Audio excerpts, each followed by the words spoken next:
It's your favorite African. Cool. Comics talking shit.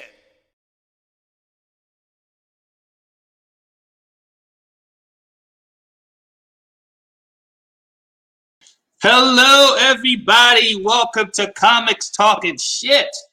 I'm your host for today. Happy Tuesday. Happy Tuesday, everybody. I'm excited. I'm always excited for another day of a beautiful show like this, guys. You're in for a treat. I do have the two dynamic duos of comedy. I am calling them my dynamic duo. The first time they did a show together, they were magic. They were funny. They were entertaining. And they're back again. Jill Kimmel and Mo Alexander are back on the show. I'm so excited about that. I can't wait to bring them on the show. If it's your first time watching the show, welcome to the show. It's pretty much it's like Comics Green Room meets First Take ESPN. We'll talk about everything, pop culture, make fun, all that kind of stuff. It's going to be insane. Thank you for watching the show.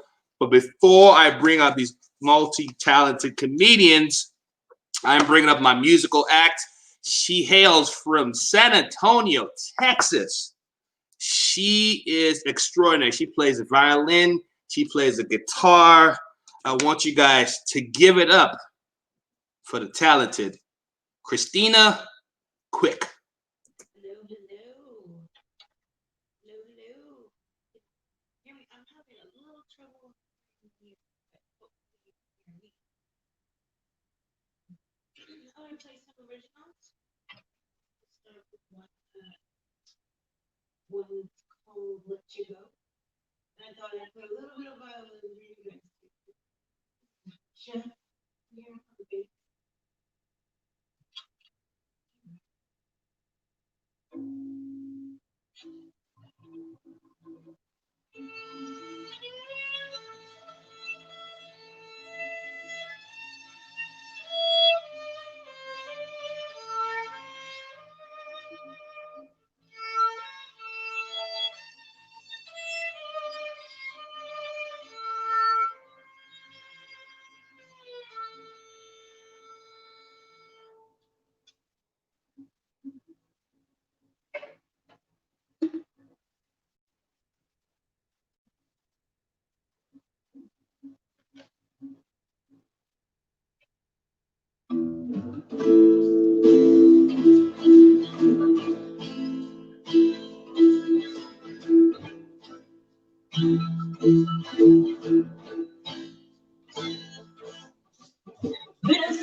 Tell me something good, and I'll be misunderstood. When my only thing you want is the only thing you should. You're gonna believe it, I see you wrapping up the time. I'll let you know. I'll let you know. I'm around little hunky every day. When you finally got a line, I'll be sorry and say. But tell you that we'll forget my too. I'll let you know. I'll let you know. I'll let you know.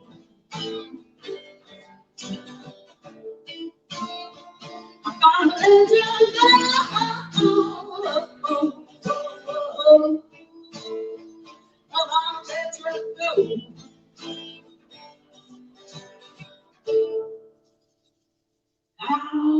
I'll let you know. I'll let you know.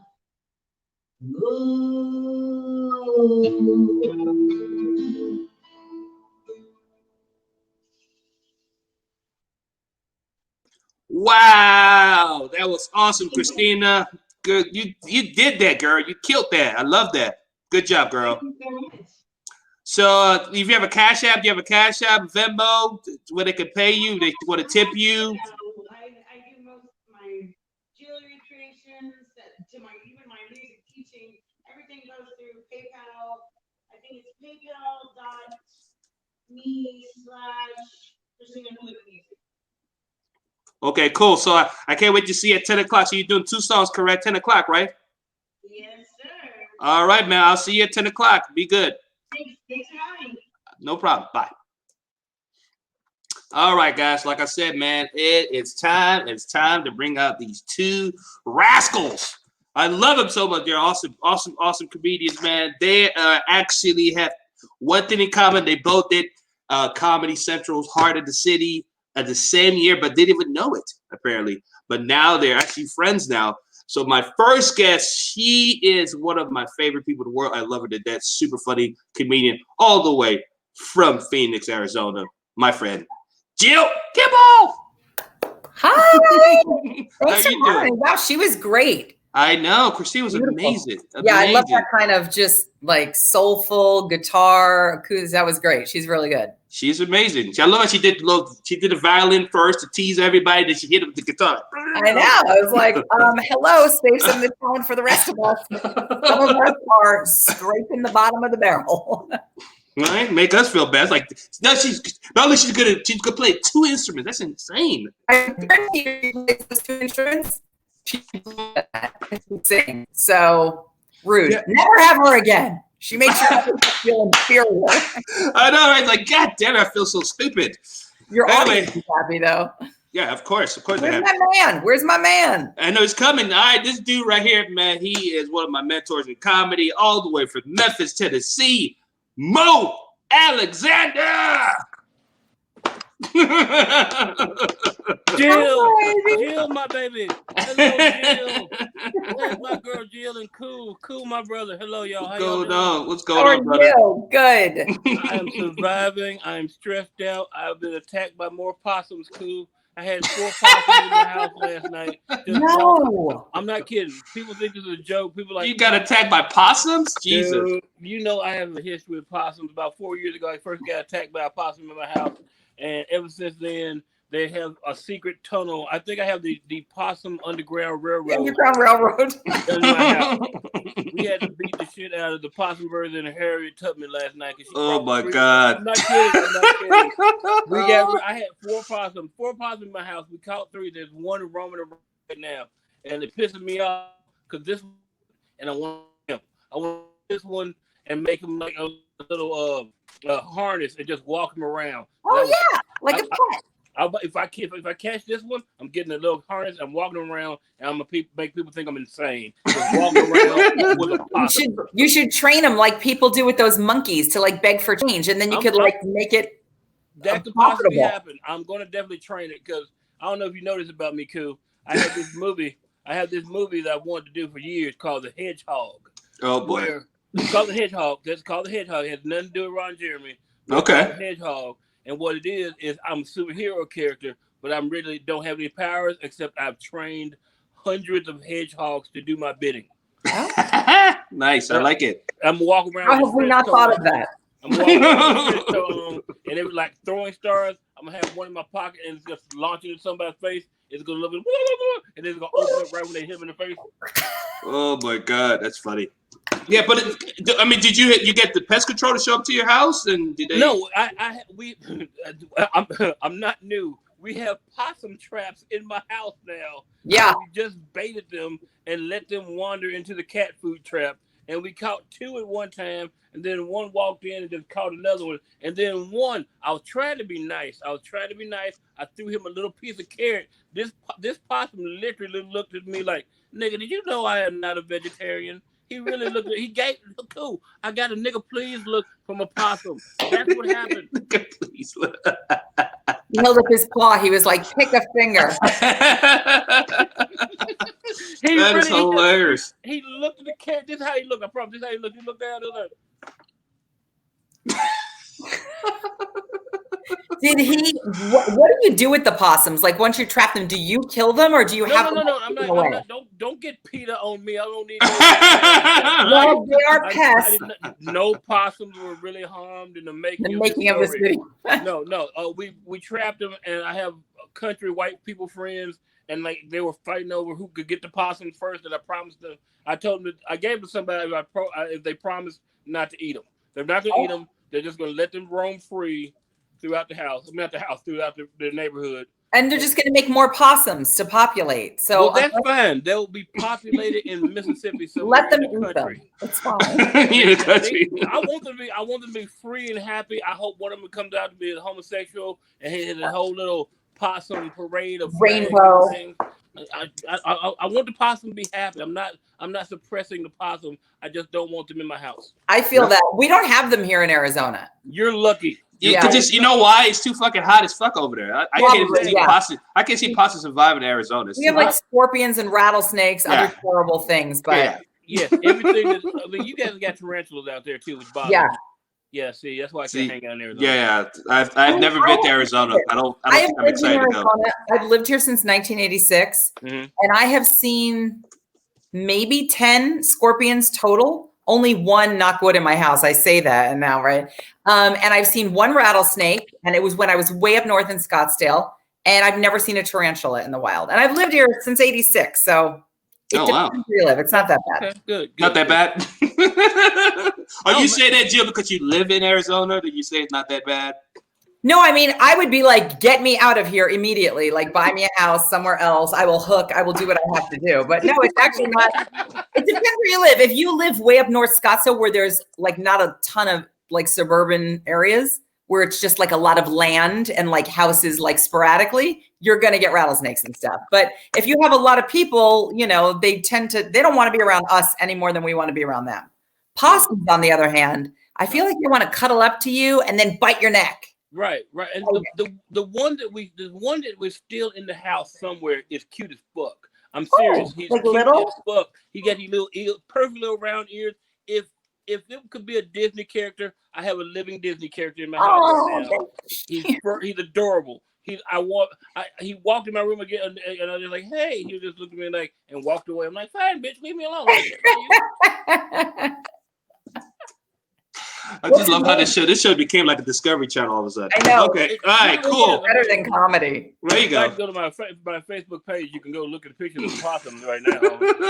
Like I would watch Mo just do like a voice commentary on fucking possum, whatever they doing on. You know what? That could happen. That could true happen. Mo Alexander drunk possum. That's exactly what could happen. Exactly. And look, you guys. Last time I checked, because the last time y'all was here, Jill had a straight hair. Mo, you had a little hair. Everybody's doing makeup time. There we go. She got the picture right there. That's it. That's a possum. They eat some ugly animal, boy. That's that little bougie bitch who just I wouldn't try to get. He tried to give him a carrot. That's the other two. That's like the Dumb and Dumber because they both got caught at the same time. They walked into the cage together. Yeah, I mean, you're not lying. Great. Another possum just walked in my room. I'm not making any of this up. Wow. People don't understand this, cool, Jill. People don't understand. 99% of my comedy act is 100% real. It's same. My life. That's good. Right. It Then you don't forget your material because it's just real stories. Right. Right. That's actually people relate to that more than actually topics. Yeah. So yeah. Anyway, so we obviously we have some stuff we got lots of stuff to cover. A lot of stuff to cover, guys. As you guys know, the world is going to hell in a basket. So I like to give my comedian takes on stories that I've read over the week and a couple of days. So this is today. Today's Tuesday. Happy Tuesday, by the way. Tuesday. T-Mobile is in the news recently. They have something called Happy Tuesday, and they offer anybody. You don't have to be a customer of T-Mobile. You just have to download the app, and they're offering you a free Popeye's chicken sandwich and a 2-piece. They just started the initiative today. Hold on one second. Could you download that T-Mobile app, please? This is the first time I heard about Happy Tuesday. Happy Tuesday. T-Mobile is now offering a free Popeye chicken sandwich and 2-piece. You don't have to be a customer, huh? You don't even have to be a customer? No, just download the T-Mobile app and they'll give you 2 for free. I don't even eat meat anymore, but other people in my house do. Girl, you better get that free chicken. Those are such good sandwiches, not going to lie. I had one bite, like maybe 3 weeks ago. My boyfriend's like, I've never tried that chicken. I was like, I've always wanted to. So he got one and I took teeniest bite and that shit that'll make me go back to meat. It makes you go back to meat. No, those chicken sandwiches are delicious. They're not really Popeyes, but they are delicious. Really? They're not Popeyes. Hey. Cool. Have you had one? No, I've not had one yet because apparently people lose their shit behind them sandwiches. I don't want that. I call that the devil sandwich. People get killed. Somebody gets stabbed and got shot over them fucking sandwiches, man. I believe it. It's crazy. I stab a motherfucker over that sandwich. That's what I'm saying. I don't want no parts of that sandwich. That sandwich sounds possessed. I do not. It's so good. It's worth it. It's worth getting shanked for sure. It is deep fried and I'm trying to figure what is the gain by T-Mobile doing it. What are they? I don't get the concept of giving people free chicken. Driving traffic to their site, making people aware of them, the name, like, oh, they did this for us. It's a whole. I don't get it, but it's a whole psychological thing they play with us. It's also they get into your head and they make you think about them later on. The next time you pass by Popeyes, I bet they got some good coverage of T-Mobile in there. $2 Dunkin' card, so a $2 gift card at Dunkin', free chicken sandwich and 2-piece signature chicken at Popeyes, 50% off at some store, 3 months unlimited free deliveries at Postmates. That's cool. That's really good, actually. 10 cents off. Yeah, they've actually got some good stuff on here. Hey, why not? Other people are doing it and capitalizing. T-Mobile's like, and T-Mobile gets a little kickback from the ads and stuff. It all makes sense. But my thing was when I read the article, I automatically said, "And watermelon is extra charge." It's like I just feel like it's like, what are they doing? What the fuck are they doing with this damn? Is that what it said? No, I added that to the story. Just like, you do. You have to send a code to verify you're an eligible T-Mobile customer. See, I knew there was some kind of catch to that. You said you didn't have to, Mo. That's what they said. That's what they said. They said on the article. Possums over there. There you go. If anybody has a T-Mobile phone number that will allow me to give me a free sandwich, I'm with T-Mobile, but yeah, I'll give you. Let me know in the DMs. I'm with T-Mobile. I'll take care of you. I'm with T-Mobile. I got you. All right, cool. Thanks. All right, another good news, guys. Disney Plus just announced that they're releasing Black Widow. What? Black Widow's getting released on streaming site November 6th, and they only charging $29.99 to watch Black Widow. And also on September 4th, they're releasing Mulan, and you can watch that for $29.99 on Disney Plus. Are you excited about that? I was till you said $29.99. Yeah, what is that? Is that unlimited? Like now you own it and you can see it whenever, or is that like a one-time viewing? How does that work? I think it's you own it. I think you own it. Oh, that's not bad. I mean, if you have a bunch of kids in your house and you get Mulan, now you got Mulan. Right. What about Black Widow? You're not excited about Black Widow? I've never seen it, so I don't know to be excited for it or not. It's a cartoon. You've seen Avengers. It's Scarlett Johansson. I haven't seen Avengers. That's why. That's what it is. How have you not seen Avengers? Come on. I'm not a big movie person. I'm more of like, I'm one of these people that wants to watch the same thing over and over and over, which is why a Law and Order SVU marathon right up my alley. It's on. I don't have to pay attention. I could be on my phone and still know exactly what's going to happen. Dun dun. Like I don't want to have to pay attention to what's on TV. It drives my brain crazy. I got you. I was in the hospital 5 years ago, and for 3 days I was in a coma, and they had left Law and Order on, so there was like 72 hours of Law and Order in your database for season 4. That sounds like the most amazing hospital stay ever. No, that sounds bad, Gio. That sounds horrible. You get to hear about horrible crimes and shit. Shit. They're always solved though, and it's always they always care. Those are the cops that, like, when people are like, why don't you just report it to the cops? It's because people have been watching Law and Order, where they have Olivia and Elliot and Ice-T. They have all the people who are always on the side of the victim, and they want what's good, and they really go out of their way to make sure justice is done. And that's what people think. Yeah. It's not really that way. Right. No, I got robbed last year coming out of a friend of mine's house, held up at gunpoint. When the cops finally showed up, which they did do very quickly, saved my life. And they're like, "You okay, sir?" "I'm good." "Okay. You sure you need the ambulance?" "No, I'm good." "Okay, glad that you're okay. Are you a gang? Are you in a gang?" I'm like, "Nigga, I am 48 years old, and my knees would not allow such things." It was crazy with the $29.99. I'm like, that's kind of high. I wouldn't go. That's kind of high. That's kind of high for a movie, man. I'm like, fuck. I mean, that's. Yeah. I mean, I mean, obviously, I like to call Disney Plus the Walmart of live stream because they got all the networks in one fucking stream site. They got everything. Every show, every movie, every TV show, everything you like, it's all on the fucking stream. I'm like, God damn it, can you give everything? Can you give something to HBO, something to Showtime, something to Netflix? They're like, nah, we want all that shit. We want all of that. Look, $29. If you get to keep the movie for $29.99, I'm good with it. If I have to pay for it more than one time in any format after I pay $29.99, I'm gonna be mad. Yeah, I'm gonna be real mad. Agreed. But I'm gonna do it one time because I want to watch that movie because I am a. Because I'm saying, because they don't charge that much in the movie theater, so why would they charge $29? I don't get the logic for $29.99. In your house. Because most people aren't just single and lonely like your ass and have a family, and they were all put in the room at one time and watch the movie together. So they count like the daughter $5. So they kind of just presume that I have people in my house. God damn it! See what I'm saying? Yeah. That's that bullshit right there, though. That's that bullshit. Well, I mean, what single man would want to be like purchasing Mulan just to watch for the afternoon? I know a lot of friends. I know a lot of guys, Jill, that like Mulan. Okay. I know a lot of single guys that will spend $29.99 to watch Black Widow, not Mulan though. So Yeah. Oh yeah. People are excited. People are excited about Black Widow because it's Scarlett Johansson. Oh, that movie. Okay. So they want to see her, but Mulan is like, they're not singing the song "Be a Man" because they actually did not doing that song. So people are like, fuck that movie because for some reason they said that song's offensive, so they're not doing it in the movie, in the live action.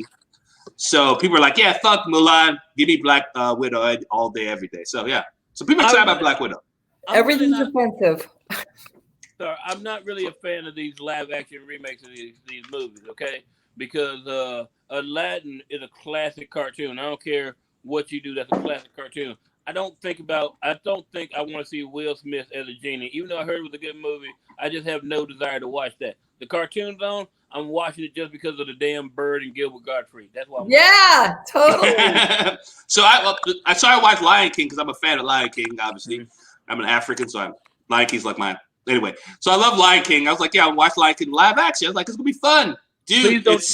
I'm sorry. It's horrible. With the Lion King, the live action is horrible. It's a horrible thing on Lion King. And the scene, this is what fucked it up for me. I think Beyonce fucked it up for me. When she got in the scene and she started talking, I was like, no passion, no energy, nothing. Why is Beyonce in the Lion King? She's Nala or something, isn't she? She's Nala, yeah. Simba's little girlfriend. So her energy is so low. I was like, come on. They could have got a better actress than fucking Beyonce on there. Yeah. And I talked to my son. This I know I'm proud of my son. I said, son, did you like, because he's going to be 15. I said, did you like the live action Lion King? He goes, nah, not really. I like the cartoon better. I go, you're my kid. I've never been so proud before in my life when my son said, I was like, you know what? You're my kid, man. That's what I'm talking about. You know the real shit. The cartoon's way better, man. Like live action, leave the shit alone. I don't get the live action part. I don't get that. It's don't not like a it. thing. Remake. I don't Like, why are get we it. I don't wanna remaking see it. things? Because people run out of ideas. Yeah. Everybody's running out of fucking ideas. Everybody wants to fucking remix shit. So Well, we're if living in that's a the remix case, world. then like every time a comic dies, we should all be able to like bid for part of their act. And like, can I have like, oh, like I know this one one thing. guy? I know, you know, a comic I don't want they act? Amy Schumer. Anyway, keep moving on. All right, cool. Well, it's not hers anyway, though. What? Oh, no, right. What, you wouldn't want Patrice's hat? No, I want it from Patrice directly, not from her. Anyway, next. Sipping the tea. I know, like sipping the tea. All right, let's talk about Trump, our favorite president. Let's talk about him. I have diarrhea. Why did you say that? So Trump did a recent interview on HBO, and one of the questions were on asking why did he not attend or acknowledge John Lewis passing, and he said that he never met the guy.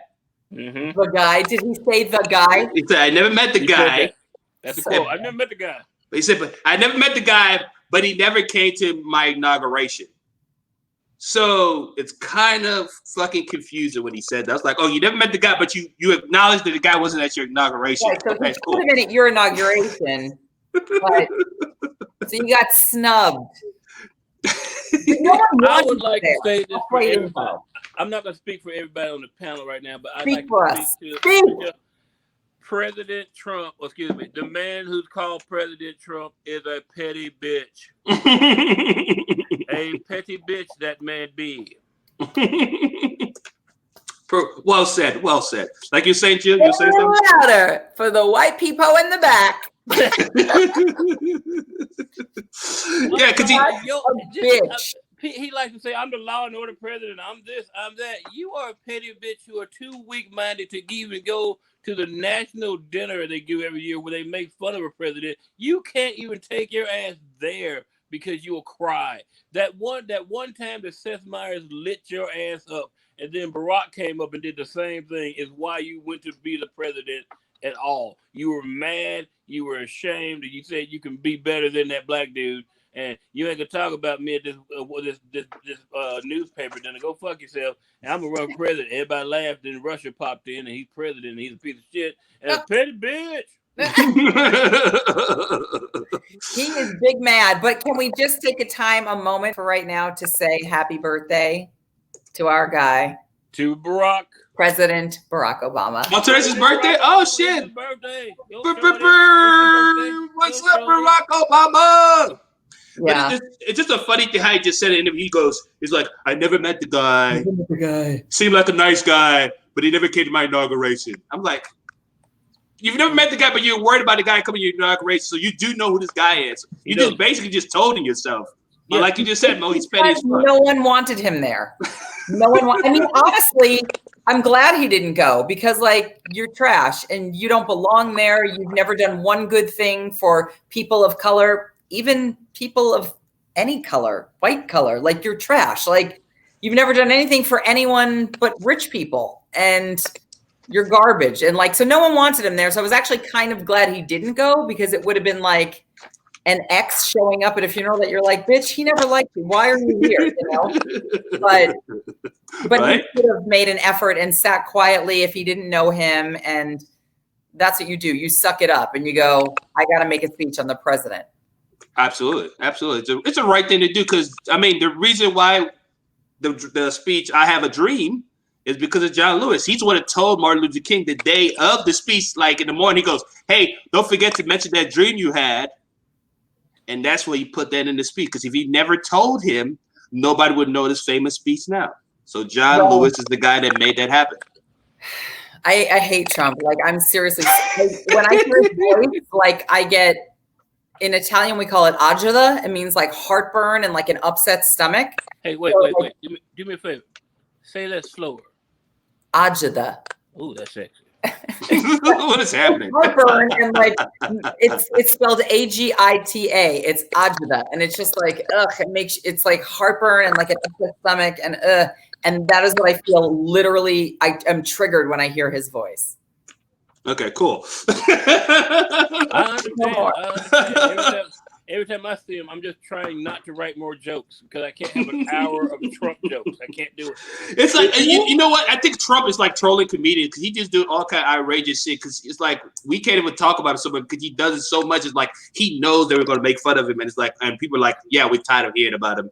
Fucking move on. Fuck Trump. We don't want to hear that shit no more. It's you know what I'm saying? It's kind of like he knows they were going to make fun of him, and he does that so we don't have to talk about it because he's like, it's like an easy thing to talk about him now. So easy. Can I tell y'all what's going on in my house right now? Oh Yeah, no, go ahead. Go ahead. Chandra, my partner over here, is about to shit herself because the possum is loose and just brushed against her leg. Jesus. This is the cute one. Huh? This is the cute one, though. It's hopefully it's the only one left, which is the cute one. That's funny. Sorry. So the possum is loose. Cool. I just want you to know, if you hear any screaming, that's what's going on. I'm not hurting anybody. There's no one kidnapped in the back of the room. I'm just telling you, if you hear a loud woman screaming, that means there's a possum around. That's funny. Oh, that's all right, let's talk about the next story, guys. Next story. Toni Braxton is in the news. Toni Braxton claimed that a vibrator is the secret to her great skin. She says she uses a deep puff underneath her eyelids. She's 52 years old, and she calls it the face tingler. Okay. I mean, I guess if you didn't use it on your privates first, fine. Also, she does look really good for her age. 52, right? She looks amazing. Let's both do it. I got to take pictures with Mo too. Is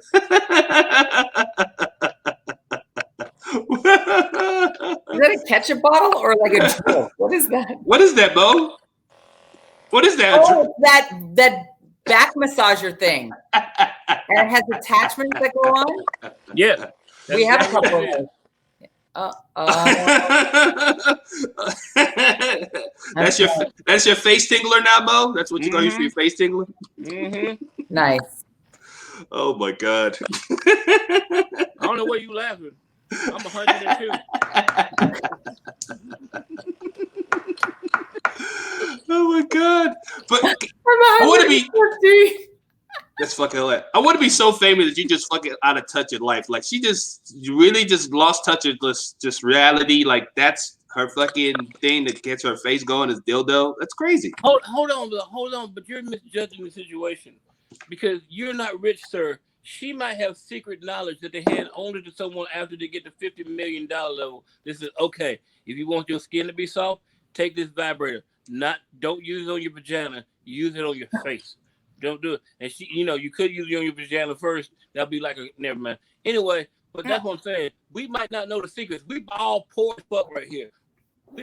She could live to be 1,000 years old. It might be I think it could be a Kasha from Queen of the Damned. Well, let me ask something. How recent was that article? That was like, what, 4 days ago? Didn't her sister just die? No, she did not. She's actually survived. Yeah. Oh, thank God. Okay. I thought her sister died. I'm like, this is a weird thing to like be No. doing online. Okay, good. Well, no. Her sister survived. Your sister's alive. Good. Okay, Gio. Good job. Because wouldn't that be a little weird? Like my sister just died and now I'm talking about vibrating my face? No. Her sister tried to commit suicide, but she's fine. Tamara Braxton's doing fine. Oh, really? I didn't know that. See, we all learned something. But what if she said, my sister almost died, so I'm losing my shit, so I'm going to put a vibrator on my face? Well, I would say, well, you grieve the way you need to grieve, baby girl. There you go. That's it. I mean, she wants the world to know that she wants to vibrate on her face. That's crazy. All right, cool. I bet it feels good, though.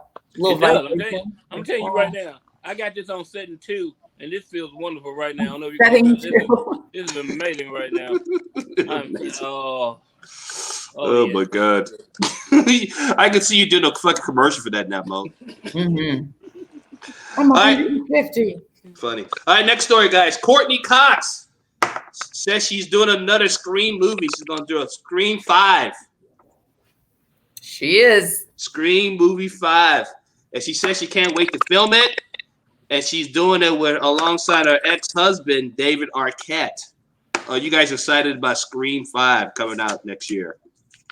Nope. No. I'm not a horror movie fan. As I like to call it, Friends of Secret. Yeah, I don't like horror movies. My nephew sees ghosts and like dead people basically. And he's like 22 years old and he's visiting right now. And I said to him, if you see any in my house, I don't want to know about it. And he was like, okay. And I guess he saw one and told my mom, and that bitch told me, even though she knew I didn't want to know, she thought it was funny. And so now I know there's a ghost in my house. Oh shit, that's not good. So, Most of the time they're harmless.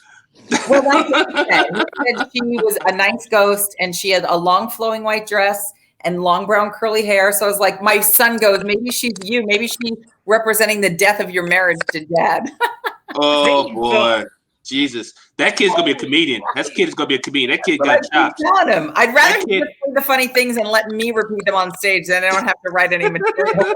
Holy Hey, be like Chad Daniels. That's what Chad Daniels does. He says what his kids say to him and uses it on stage. Oh, there you go. Done. Anyway, that's fun. I just think it's gonna be bullshit though, right? It's fucking Scream 5. Why do they keep doing these fucking franchise of horror movies? It's stupid. Why are they fucking torturing us? People like them. I don't want to see it. I don't want to know about it. I'm still mad because I was watching YouTube the other day and they were showing a bunch of movie trailers that did not show up. They pushed the movies back because Right. And one of them was Chris Rock in a Saw sequel. Yeah, I saw that too. Yeah. Really? Like, no, Saw was great the first 3 movies. After that, leave it alone. You cannot be scared if you kill the main person and he hasn't come back. It's not like it's Michael Myers. How are they gonna bring him back this time? No, he's dead. The old dude, he did his thing, but they're redoing the movie, and I'm just upset about it because the first version, great movie. That was psychological horror. It hurt my brain, and then it just became a slasher series, and I don't need to see anymore. We got it. It's like a Medea movie. We understand. There's a formula. You followed it. Right. Yeah. And to me, like watching Scream, because every movie is a different bad guy when they unmask them. Yeah. Like so I'm saying to myself, it's basically like a shitty Scooby-Doo. They basically just ripped off Scooby-Doo. Like, you know what? Let's write this basically like Scooby-Doo, but with fucking different killers. I'm like, oh, you guys are fucking hacks. They fucking stole the idea from Scooby-Doo. Scream is the best Scooby-Doo movie ever made. I agree. So one of my viewers, she listens all the time, Victoria, shout out to Victoria. She goes, it's just like Fast and Furious. I mean, how many versions do we need? I know. They got like Fast and Furious 30 now. It's crazy. What? And they make billions of dollars. Fast and Furious makes billions and billions of dollars. So I know, and they don't even have Shitty Paul Walker in it anymore. So like they have Shitty Paul Walker. Now he's dead, Jill. Take it back. I know, I love him. That's what I'm saying. He was the only reason I wanted to watch. I thought you said he was shitty. Okay. No, I love him. Paul Walker. Paul Walker. That's still. I can't believe he died though. That's crazy. Though. The way he died was just so ironic. I just like Jesus Christ. I was actually working with Kevin Farley that weekend. Really?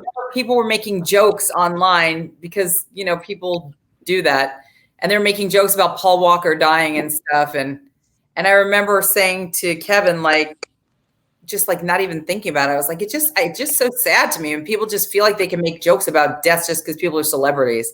And he just goes, yeah. And I was like, oh shit, his brother's Chris Farley. Yeah, he gets it. Yeah. He's like, yeah. Like, oh. He's like, yeah. Hello, I get it. People are. I was about to say, my little sister called me, Mary Jordan. I asked her something accidentally on one day and mentioned Fast and the Furious, and she's one of those people who sees those movies because I just described the scene to her, and she told me exactly what movie I was watching, how long I was into the movie, what I had missed prior to that I came into it, and I'm like, why do you know all this? Because she's a brilliant, brilliant person, and she could tell me every single thing about 1 through 12 of those movies. And she's like, I don't count that new one that's an offshoot of the movies. Oh boy. I'm like, what are you talking about? And she knows it all. And there's a whole segment of society right now who are super smart, but also think there's a bunch of hot guys in that movie and will watch any piece of trash they put out. So yeah, well said. Well said. But that's America though, right? America likes to capitalize on shitty movies. Anyway, next story. Ellen DeGeneres. I know, yeah. We got to talk about her, man. She finally apologized, issued apology because apparently she's accusations about having her a hostile work environment, and they actually considered her a racist. employer. Really? I didn't hear that. So she's actually thinking about stepping down of her talk show. Uh-huh. What do you think about her being called a racist person and has a hostile work environment? And you guys are comedians. So I went to LA a couple of times, and that's the talk in LA about her being a horrible person. If you guys have got that vibe, have you I heard have that? a story about her. There you go. Come on. Boom. I have a few stories, but only one that happened to me, so I'll only tell that. I was actually at my brother's wedding, and she was there, and she was with her wife, and I turned, and her wife, Portia, was right there, and I was like, oh, hi, nice to meet you. I'm Jimmy's sister, and she was like, oh, she was lovely. She was so nice. And I said, I'm a big fan of Ellen's, who was standing there talking to somebody else. And Ellen wrapped up her conversation like right then and turned towards us. And Portia said, oh, Ellen, this is Jimmy's sister, Jill. And I went to shake her hand. I was like, it's so nice to meet you. And she shook my hand like limp. And she goes, hello. And I was like, okay, what do I say? And so I said, I actually have a friend who used to open for you. I'm a comedian. I have a friend who used to open for you. And she goes, what's the name? And I told her the name, and she goes, I don't know that name. What? Wow. Like, okay, so, I mean, she could have been like, oh, God, I've had so many great openers over the years. I'm terrible with names. Yeah. I didn't do any of that. She was like, I don't know that name. And I was like, okay, nice to meet you. Have a good time. And I just walked off. I was like, this bitch. And then I was telling people like all night, like, oh my God, she was that. And almost everyone was like, oh yeah, that everyone knows that. She's a terrible person. Like, she's terrible. I can believe that because she's nasty. She's short with her staff. Like, I don't know about sexual harassment in her workplace. I don't know about her being a racist, but she's not nice. She's not nice. Now, I believe that because as a stand-up comic, I can tell you, she's very funny. When the last few stand-up specials she did, very, very funny, which means she's a horrible human being. That's how you wear it. It's like she gotta be something wrong with her. Something gotta be wrong with her. No. If you ever look, the funnier you are, I try to be an exception to the rule. I try to be nice to everybody unless you piss me off, and then I'm gonna plant possums in your house. But, from what I've seen out there in the industry, being in the industry like almost 20-something years, over 20-something years, the funnier a person is, the less time they want to deal with anybody else's bullshit, and they're just horrible human beings. Wow, that's interesting. Yeah, no, I never saw that take like that. I haven't really either, but maybe, I mean, there are some people that are really funny that have been really nice. Yeah, but I mean, maybe they're just good at being nice. Right. There are exceptions to that rule, but the majority of the ones who are super funny who have a huge, how about this? The ones who have a huge following, assholes. Like, because the reason why it became a fruition, because I think when it got really exposed was because obviously when the COVID-19 hit in March, she did her show from home. But the problem is she told her employees that she no longer do the talk shows. So when she started doing a talk show from home, it's a different name.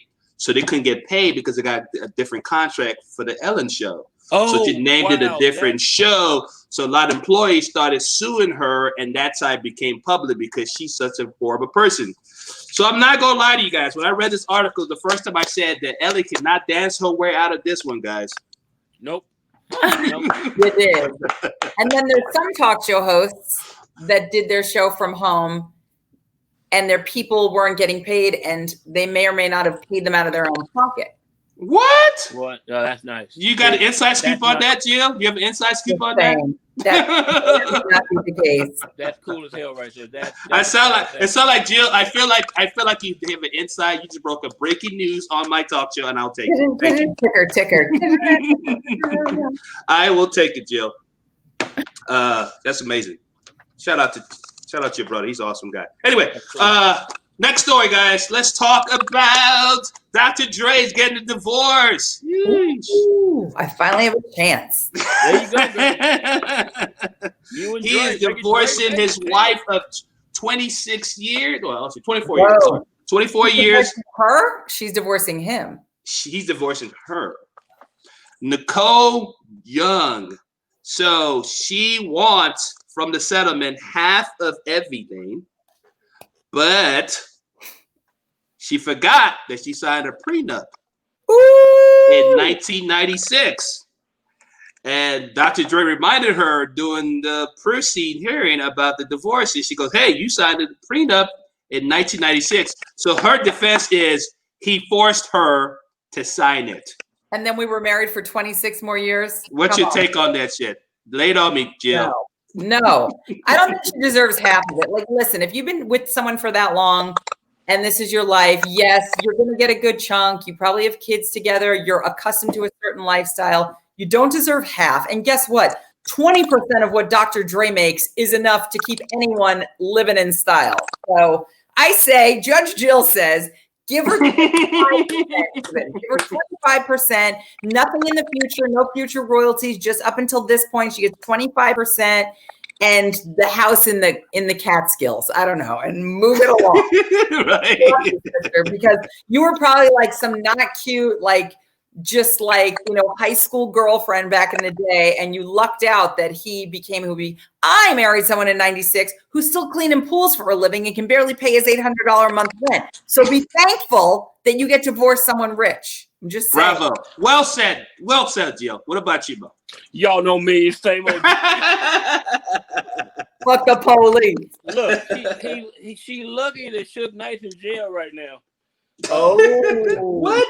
What do you say, Mo? Explain what the hell you just mean by that. All I'm saying is Tupac is dead. That's all I'm saying. Who did it? Who did it? Oh my God! This show took a strange turn. What? No, I'm just saying. I'm not trying to say anything horrible. I'm just saying, if they had broken up in 1998 when Dre and Suge were still friends, because you heard the story about Suge allegedly holding Vanilla Ice up by his ankles to get all that money, right? Yes, right. I love that story. I think the same thing could have happened. It could happen. So you trying to say some New Jack City, some Nina Brown? Nino Brown. Cancel that bitch. Nino Brown is Blade. Exactly. No, I mean, seriously, she's been with him for. I just wish I had 24 years. I know there's court papers and filings, and I seriously doubt if he actually showed up, it was his lawyer, but her lawyer. But in my head, I just have this image that he's in court and she's in court, and he opens up a briefcase, and suddenly there's two turntables, and he just goes, prenup, bitch, prenup. We want prenup. We want prenup. Yeah, it's something that you need. So, Jill, you got a question. One of my friends says, Victoria says, what kind of skincare do you use for your skin? Your skin is beautiful and has this natural glow to it. You are so nice. Let me just tell you a few things. One, I'm half Italian, so that helps. Two, I had eyelid, you could see my scars, and under eye lifting 2 years ago. So that helps with this. Otherwise, you'd be seeing a lot of bags. I really don't wear much makeup at all. And I have really good lighting right now. So thank you. That's very kind of you. But I do have some good lighting. Like these guys look like a little grainy. I've got these professional lights behind me because your girl's going to be 50 in November. But I have to say, yes. Get out of here. I swear to God, I have to say this. I wash my face with whatever's on my sink. So my aunt used to sell Rodan and Fields, which is this fancy skincare stuff. And she was always like, honey, you got to get this. It's wonderful for your skin. She was always trying to get, it's really expensive. I'm like, I literally use whatever dial antibacterials on my sink. One time I ran out of it. So I started using body scrub from the shower. I ran out of that. And then I used my dog shampoo, and my aunt almost lost her mind. I'm like, but look at how good my skin looks. Just use regular soap. You'll be fine. There you go. Boom. Her skin looks good. And I don't smoke. I rarely drink alcohol. I live a clean life. I drink Monsters though. See, I also will be 50 in November, and I drink and smoke crack. But this saves my skin. And vibrators on my face. That's the other thing. Oh my God, that's so funny. I don't smoke crack. That was a joke. Good. Okay. Any more? Any more? Right. You have to clarify that. Thank you. That was nice, Victoria. You're very sweet. No, Victoria's great. She watches all the shows. She's amazing. All right, guys. Next story, guys. There's an aerial performer named Sam Panda. She made the news recently because she was wearing a thong on Myrtle Beach. And apparently somebody called the cops on her for wearing a thong because they thought it was nude. They thought she was actually nude, but she's actually wearing a thong. So somebody called the cops. I'm about to show you the video. Okay, good. I was gonna pull it up in case I wanted to ask. Somebody called the cops on her, and she repeated. She told the officers that some Karens called the cops on her. So here's the video. Enjoy. Fucking Karens. Oh, she's an aerial performer. I bet her body is slamming. So, she's being detained. Okay. All right. Okay. And how is that? No. How is she just acting? In your eyes. That's all I want to say. I just want to.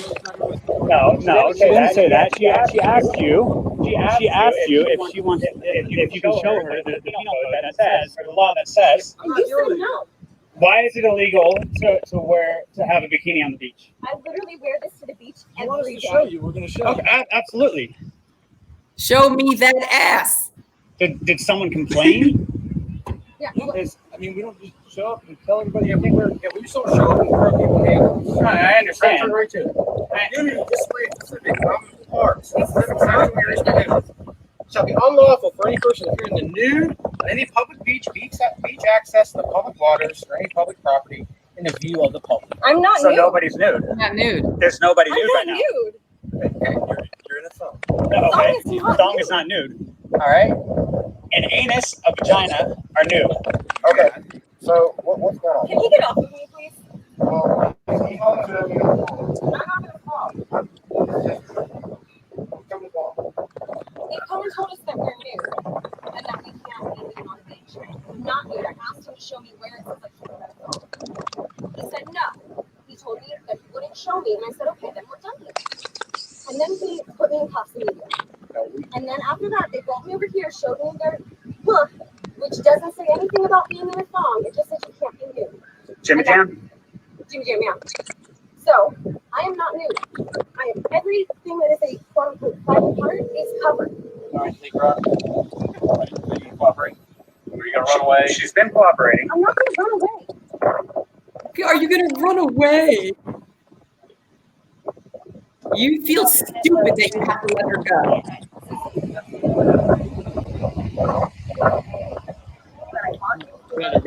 Wearing a thong. Listen, if you cooperate, it's unlawful for any person intending to any public beach access, public waters, or public property, view the public in the same for such state of dress or undress as exposed as anatomical express of anatomy. That's what He's like, this isn't nudity. So, and I'm not saying you're nude. It's the fact you're out here in a thong. That's why we have to have a thong order. You have to cover up. Two, if you're out here in a bathing suit and a cover up, you have a thong under it. That's fine. We're not that. That's what I'm saying. A thong when your butt is hanging out. In her case, she's out here with a wet top with her, her breasts. We can use words with their nipples. Oh, well, yeah, but I'm trying to be. You don't have to be. We're adults. But and that's the reason why. What's your thoughts, guys? I'm going to weigh in first. Karen's are going to Karen. I'm going to weigh in first because I'm a girl, and that way you feel like leeway. You could say whatever you want. There you go. If you look like that, it should be required that you wear a thong everywhere you go. Amen. I had a body like that. You bet your sweet thong ass I would be flaunting. I'd be in the frozen foods aisle. I would be naked at all times. God bless her body. She looked amazing. Do we know how that wrapped up? Did they say in the future she could wear that? They let her go. Yeah, they let it go because it's bullshit. So dumb. At least the black guy had a mask on, the only smart one. Right? What about you, Mo? That mask he borrowed from her, and it was actually the thong she was going to put on afterwards.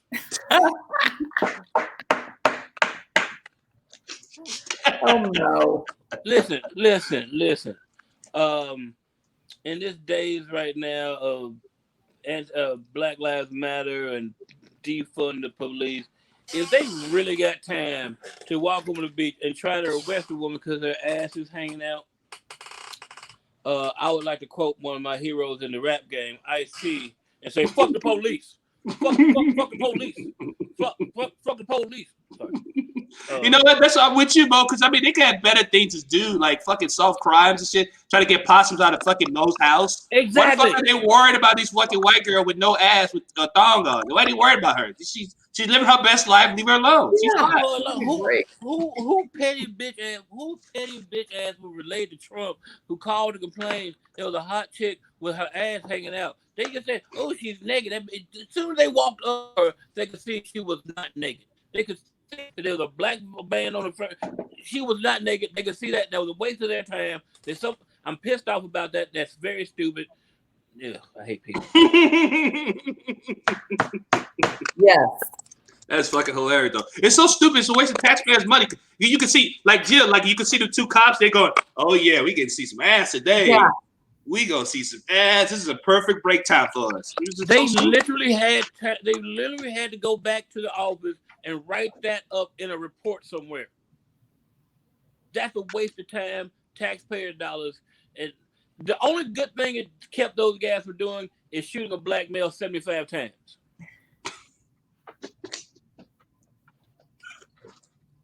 Yeah, you're about to get some hate on your damn show. This is the last time I'm be on the show because I'm gonna be. I put the camera close on Jill. When you said that, Jill was like, Jill. Because it's like, I swear I was thinking, well, at least they're not out killing black people right now. That's what I'm saying, right? And he used it the opposite way as a punchline. Oh my God, Jesus. All right, let's moving on. Moving on. We have a lot of stories to cover, guys. Oprah Winfrey. Yay, Oprah Winfrey. Everybody's fave. She says being white gives you an advantage no matter what. She said that in a recent interview on Apple Plus TV. When I read that article, I said, about fucking time, Oprah. Where the fuck have you been at? What the hell? Did you just take the red pill recently? Yes. Yes, being white, you have an advantage. Everybody knew this. Duh, Oprah. Duh. What's your take, guys? No, everyone did not know that. No. Well, she did. You're making fun of her, but I'm glad she said it because listen, Oprah has a lot of Karens watching her. Yeah. She is Black Moses to the Karens. And that's facts. That's facts. And these are the people who don't believe in white privilege existing. Trust me, I always have at least one person come up to me after a show telling me about my white privilege joke, and that we don't have white privilege. I just explained what it was. You didn't understand it. Go away, buy a shirt and go away. And buy a shirt. I do. I'll say it, buy a shirt and go away.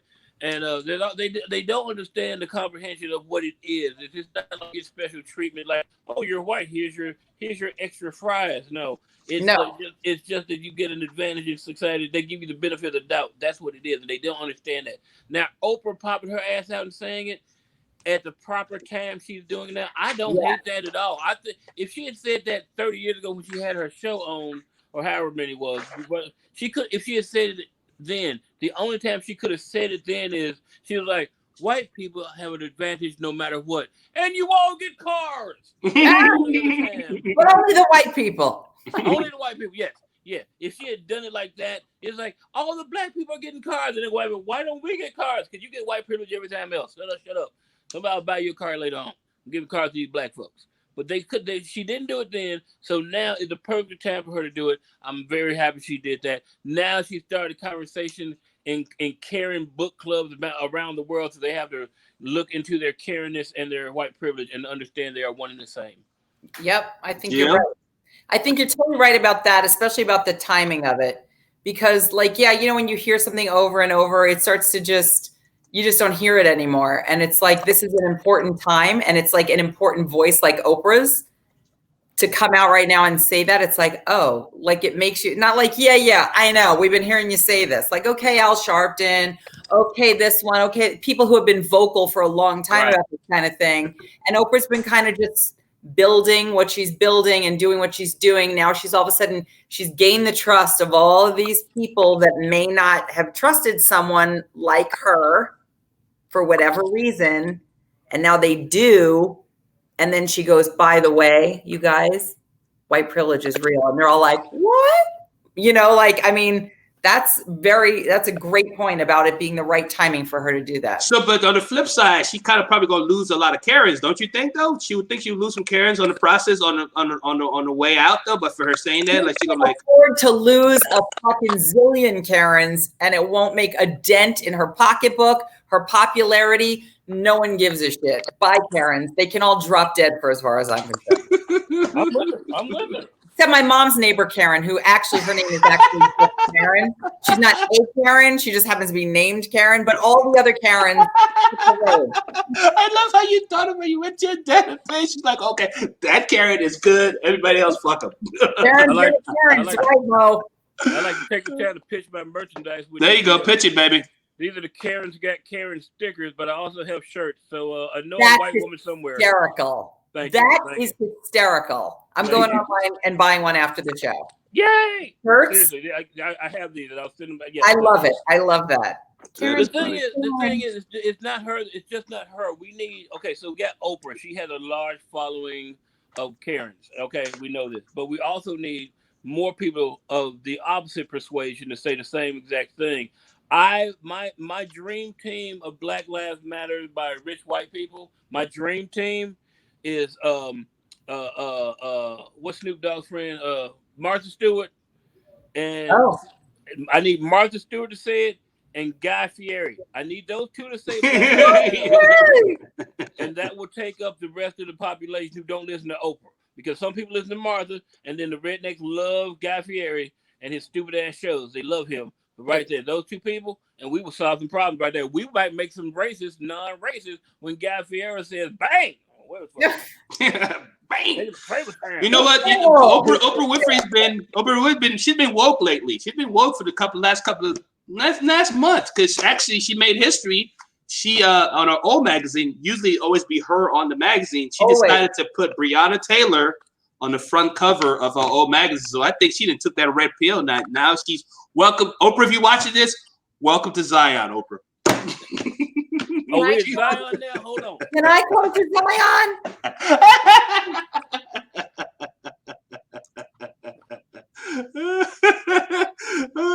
Jill, what are you doing, Jill? Yes, I just put that on. Sorry. Just kidding. You don't want to say that. Oh my God, you guys are amazing. Good. This skin is like. You guys are amazing. Anyway, next story, guys. Next story. NBA player named Jonathan Isaac plays for Orlando Magic. He made news over the weekend because he refused to take a knee during the national anthem because now the NBA season is back open again. Every basketball player decides to take a knee because obviously Black Lives Matter.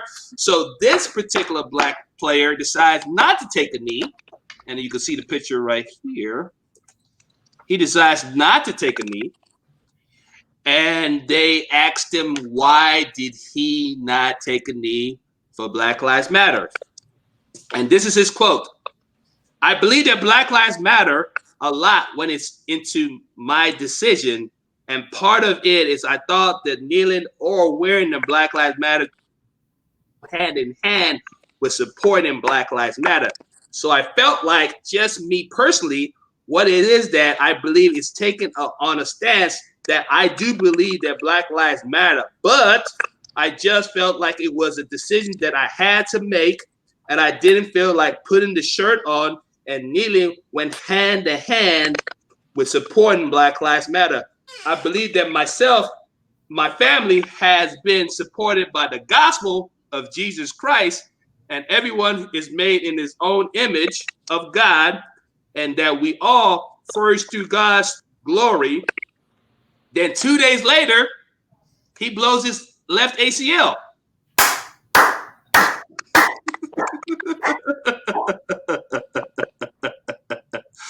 So I bet he wish he took a knee this time around.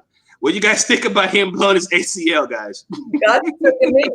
He took a good ankle. I don't mean to laugh because that's really sad. But wow. I mean, first of all, do they drug test in the NBA? Because So crazy.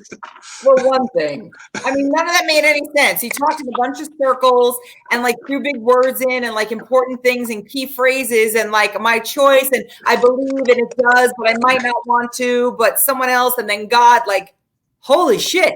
He's like hopped up on something. This guy's like cuckoo for cocoa. Cuckoo for cocoa. No, she's right.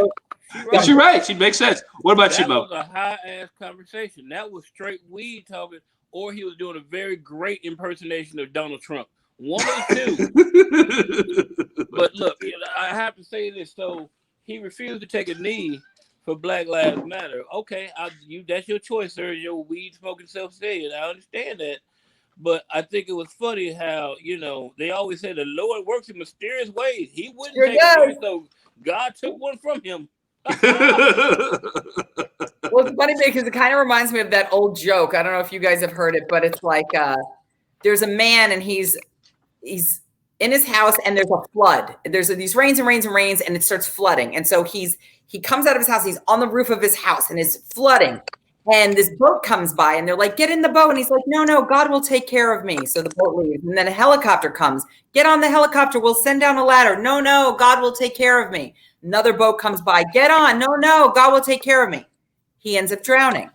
He gets to the pearly gate. He sees God. He goes, I thought you were going to take care of me. God goes, I sent 2 boats and a helicopter. What more did you want? Yeah, that's a funny joke. It is funny because he's 22 years old. He's 22 years old. And I watched the interview and I could tell by his voice that he wasn't convicted with his thoughts. You know what I'm saying? And the only thing that came to my head was, this motherfucker's a virgin. He ain't never got pussy before. I feel like if he got pussy 2 days later or whatever, he would be talking like this. Yeah, man, Black Lives Matter. Fuck that dumb shit. Right. Fuck the police. He'd be like Ice Cube. Fuck the police. But you could tell as a virgin, he saved himself for the right woman. But obviously, God had a different What woman plan. is that? I Mary? don't know. Mother of God? Mary, Mother of God. or Saint Karen. Or Saint Karen. There you go. Yeah, that was weird. I mean, listen, if he had said something, it's like, I believe it's your choice whether you want to kneel or not. People shouldn't be persecuted for kneeling, and they shouldn't be persecuted for not kneeling. It's like your personal choice, whatever. But he made no sense, and he clearly either mentally got something going on, or he's on drugs, or he's really stupid, and he's just tries to put it all together. I know someone like that. I may or may not have been married to him, and allegedly they try to like sound like they know what they're talking about. So they like kind of, piece a bunch of things together and they string it, and you kind of like, oh, maybe. And then you realize that they're like winding it around a different corner. And by the end of it, you're so confused and exhausted, you just drop it. You're like, okay. They make you think you're crazy. that makes sense. That actually makes That's perfect sense. gaslighting, buddy.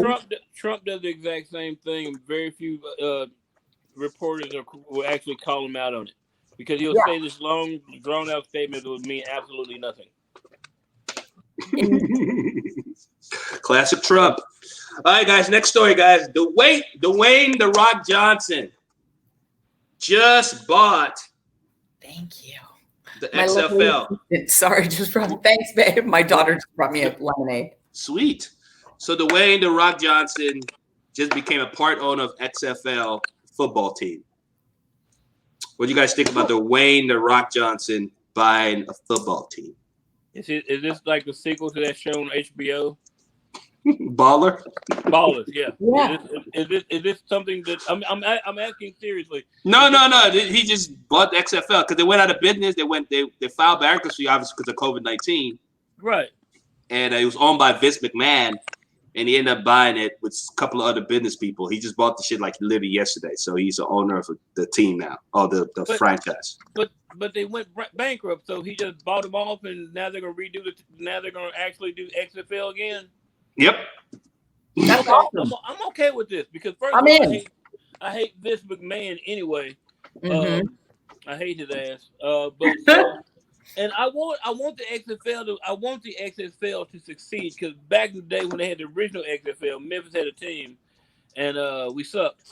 But I want an alternative to football, and I want hardcore, let me punch you in the face football. Okay? Yeah. I don't want this.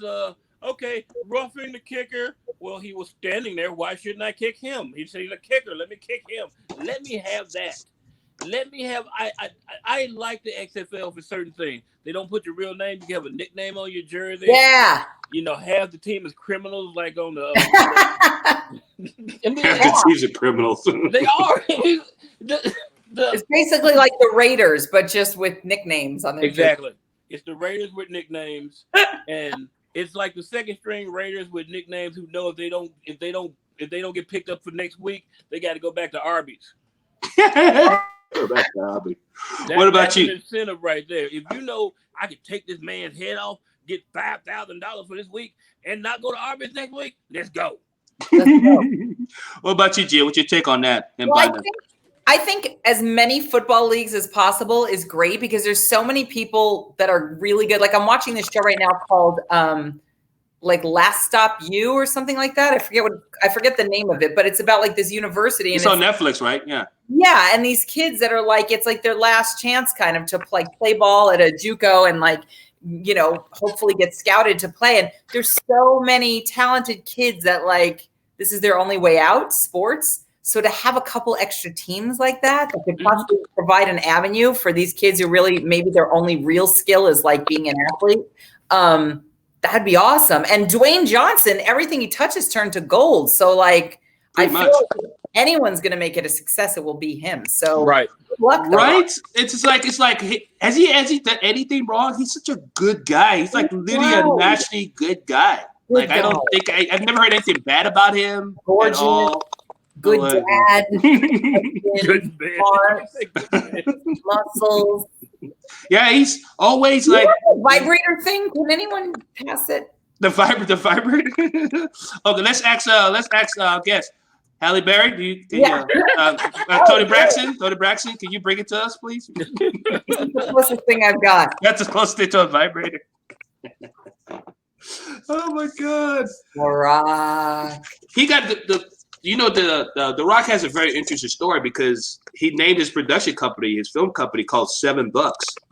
Because you know why he named it $7, right? No, I do not. So apparently he used to play football for the Miami Hurricanes, and he got injured. He got injured, so he couldn't play no more for the Miami Hurricanes. So he didn't know what he was going to do with his life. His dad used to be a wrestler for the WWE back in the day. Oh yeah.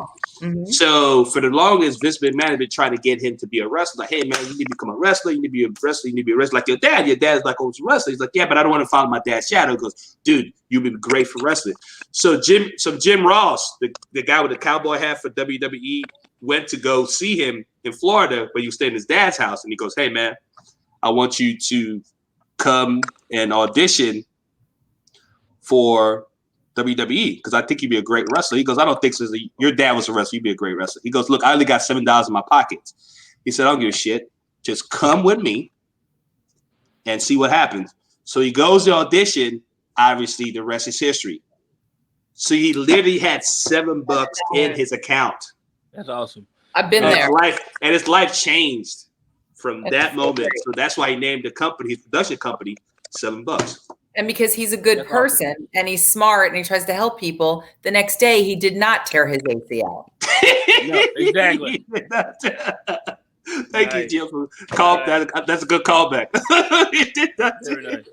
I don't know if you lived in Memphis for a while. I don't know if you know your Memphis wrestling history.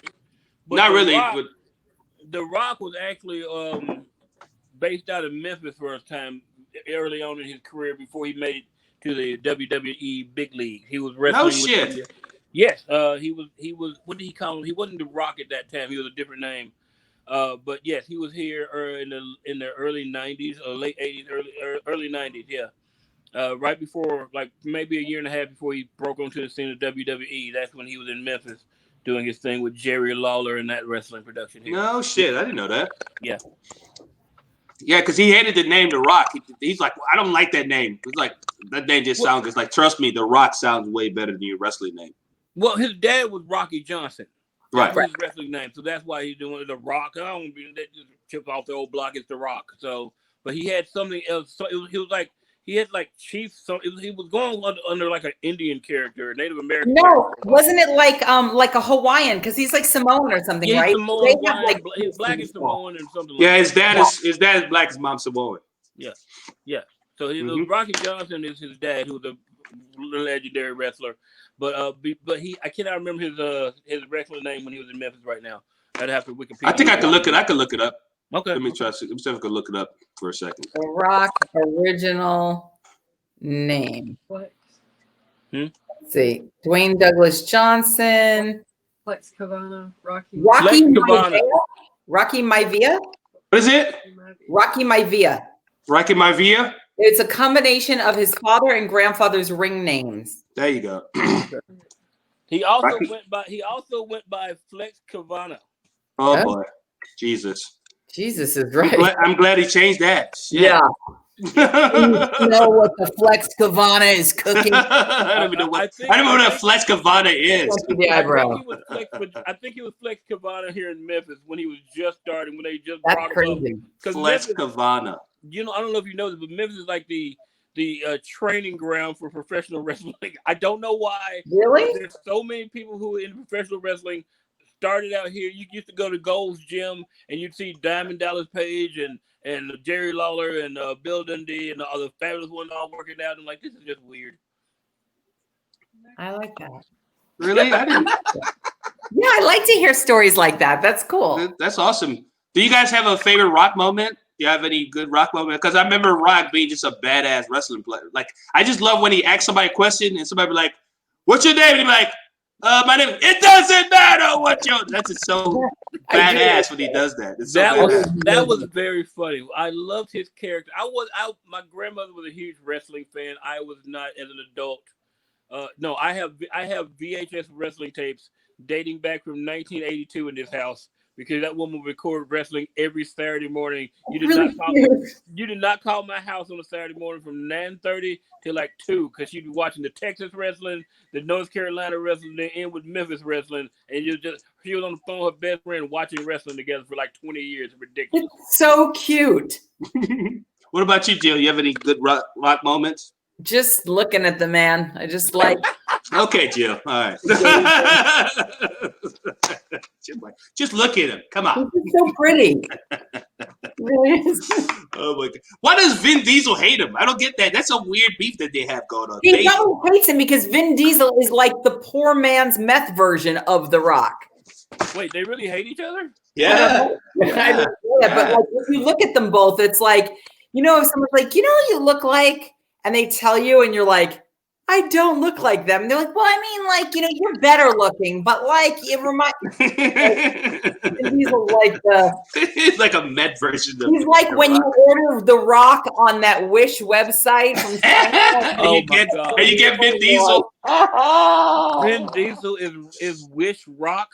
That is the joke of the night. That is the joke of the night. Fucking hilarious. That's beautiful. Jill, you won tonight. Anyway. Yeah, that's so kind. Next story, guys. Katie Ledecky. You know what that is? She is a 5-time gold Olympian. 5-time gold Olympian. She made news recently because she put a video of herself swimming on IG, which you're probably going to say, oh, she's swimming. What's the big deal? She's an Olympian. She swims. Good, big deal. But she put a chocolate milk on top of her head. Oh, yeah. While she was swimming. A bottle of it or can or glass. A glass on top of her head and swim a lap from one end to the other. I heard about that. I didn't get to really see the video. Oh, no. Here, I got the video for you, Jill. You're welcome, Jill. Yay! It'll just show how like even her body is, how perfectly measured her strokes are. Please play the Jaws music.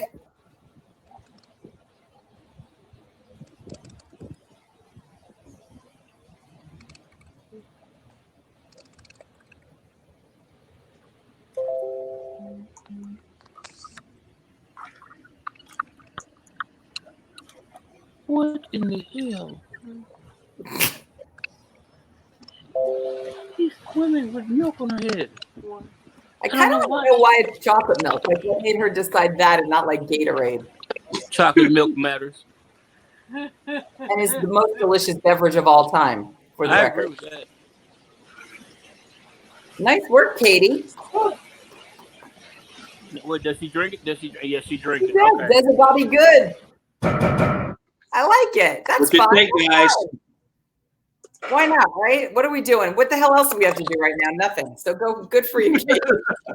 Look, I would watch that on repeat for the next 2 hours. How high are you? I'm not yet. You're that impressed though, that amazing. you watch it for 2 hours. You're that impressed by her.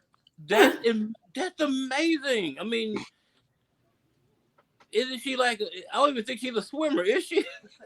No, she's an Olympic gold swimmer. She's a 5-time gold Olympic swimmer. Look, you know what? She threw down the gauntlet. Michael, what's his name? Phelps. What? Phelps. Michael Phelps. Go ahead, get you some yoo-hoo, bitch. Go ahead. Get to you. She threw down the gauntlet. She did chocolate milk. If you don't come back swimming double laps with yoo-hoo on your head, Michael Phelps, you ain't shit. Mm-hmm.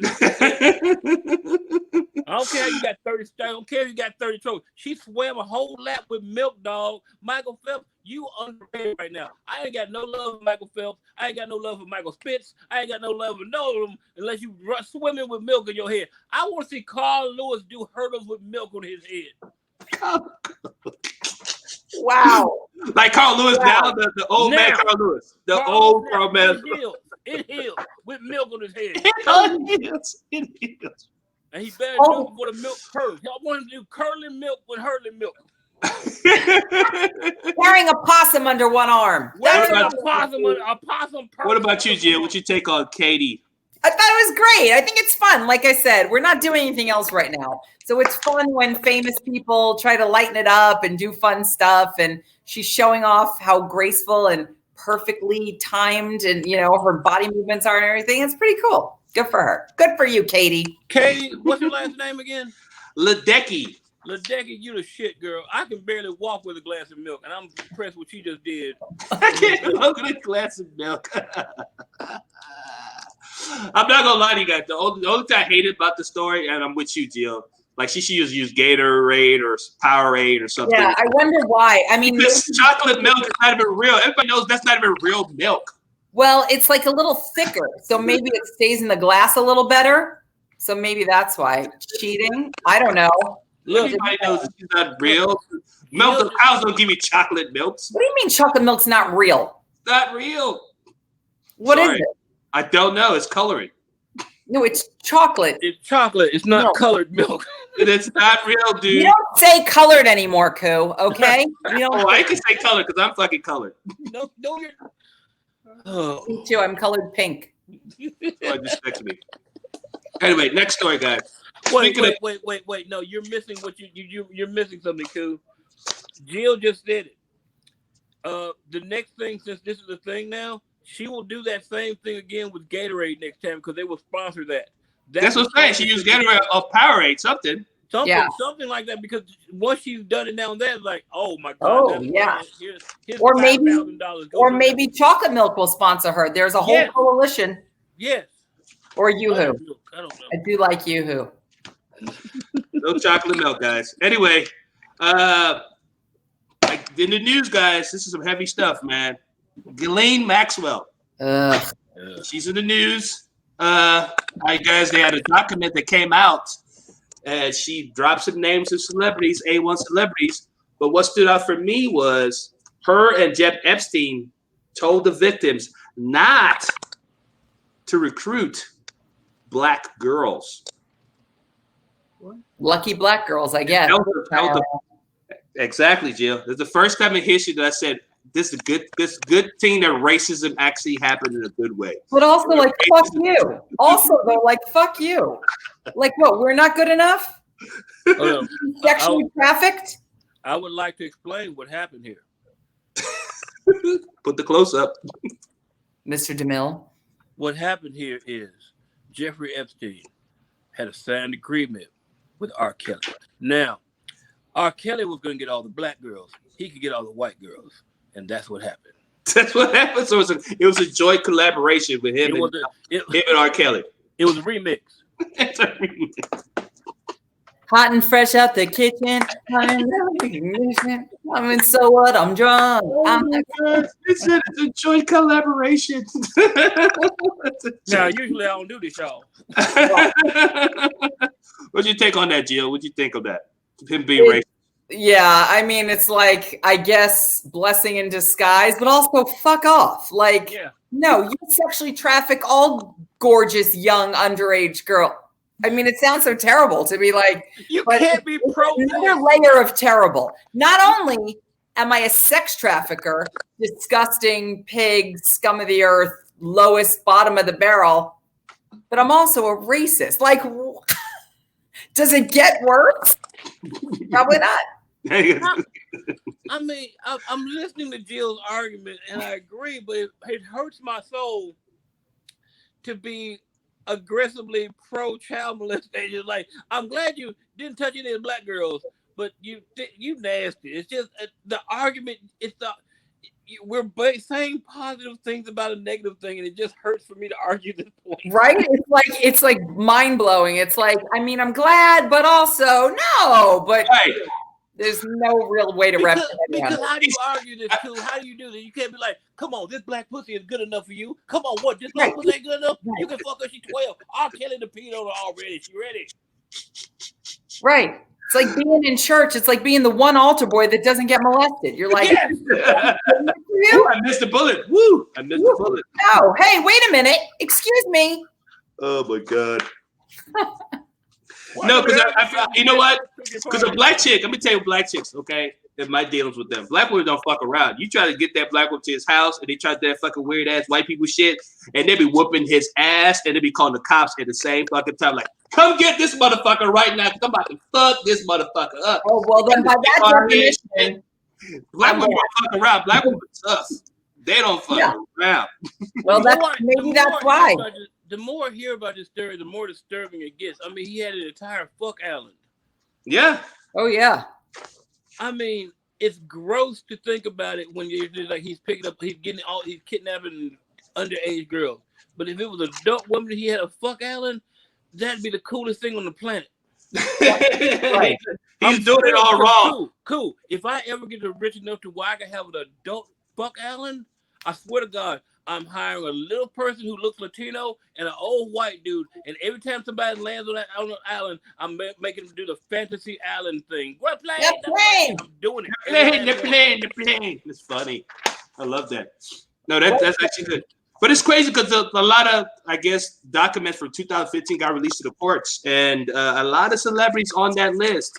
But there's also a lot of celebrities that when you see people posting it are not actually on that fucking list. So take their names off your little fucking dumbass post pieces. I don't know why they do that, but it's crazy. But I don't either. But I've seen some posts and I've seen some names on there that I know for a fucking fact have never been to this island or associated with these people whatsoever. So before these people go posting there, look at these celebrities' names who's on this list. Oh, Tom Hanks, he got his Greek citizenship. So first of all, fuck off.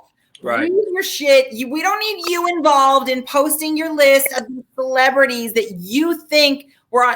Read the documents. They're not in these documents. You don't know what you're talking about. Let the courts handle this shit. And people who really did these bad things will hopefully be prosecuted. But we don't need you dragging all these other people's names through the mud because you're a dumb fuck who has nothing to talk about. Take a picture of your goddamn omelet and put it on there. That's more interesting to me than you putting fake names up of people who haven't done shit and dragging them through the mud. And that's all I'm going to say about that. Well said. I agree. Because here's the follow-up question was, Tom Hanks is in the news. He became a Greek citizen. There you go. Comics talking shit. So, Jill, Tom Hanks is a citizen of Greece. What do you think about that? Because I know you know Tom Hanks. Because his wife has ties. She's Greek. She has ties. They have ties to, like, my family is Italian. My mom's 100%. We were looking into getting like dual citizenship in Italy because we thought that'd be a nice gift for my mom to be able to do that.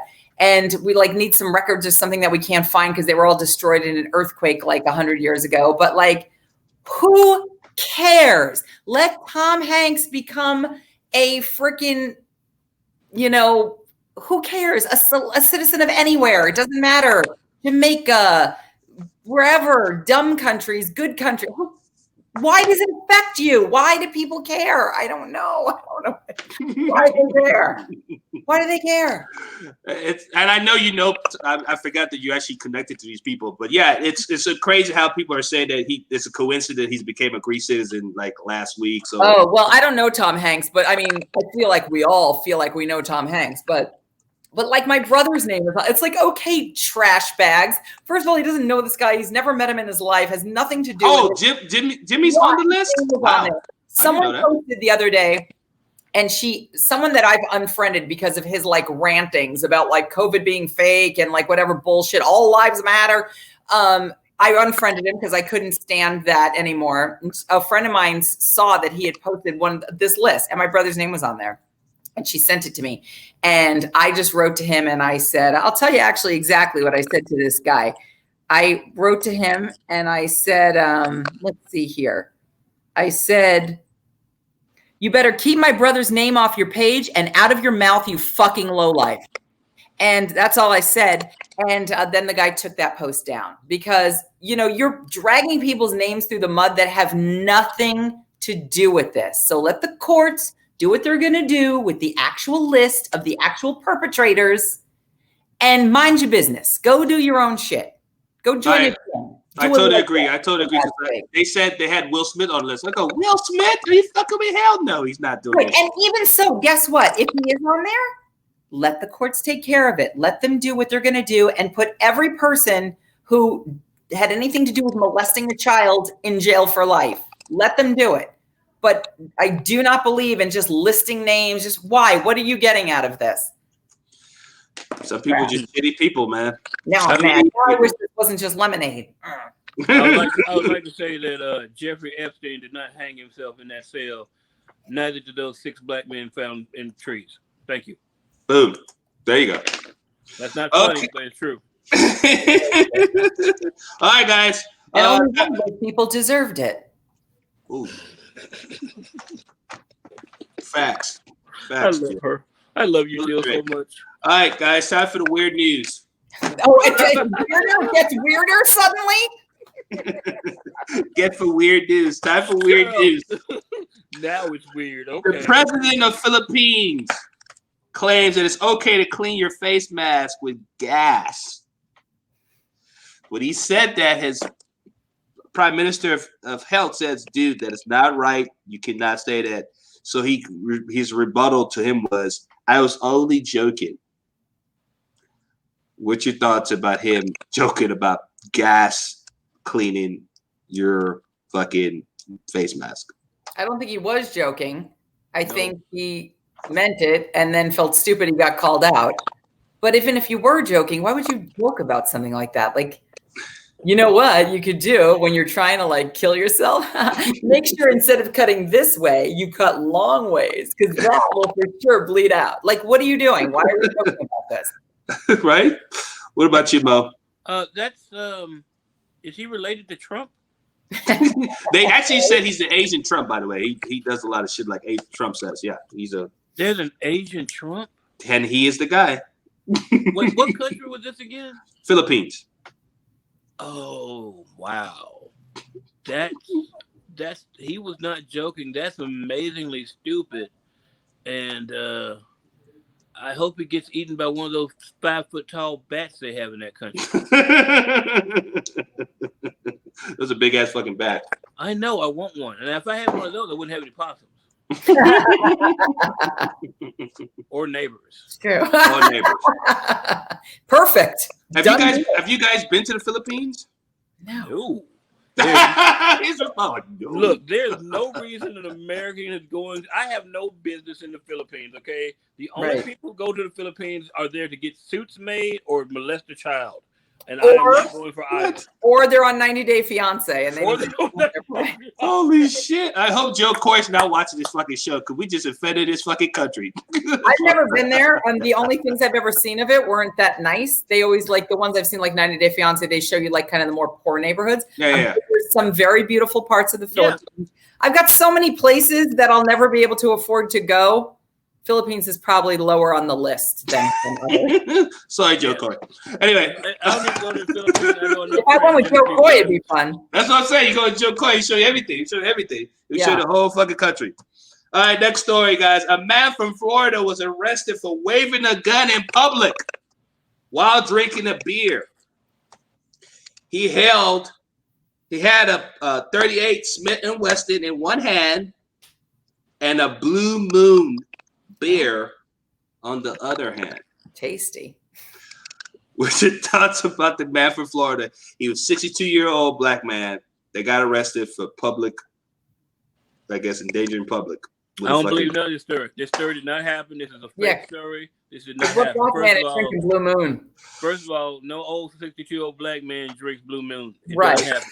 That's not a beer that black people drink, especially not over the age of 45. There's no 62-year-old black person ever drank a Blue Moon. It doesn't happen. Not on purpose, anyway. So it's a setup. No purpose. So you guys say it's a setup. It's a setup, right? You think you guys say it's all set up? It's a universal setup? It's a setup?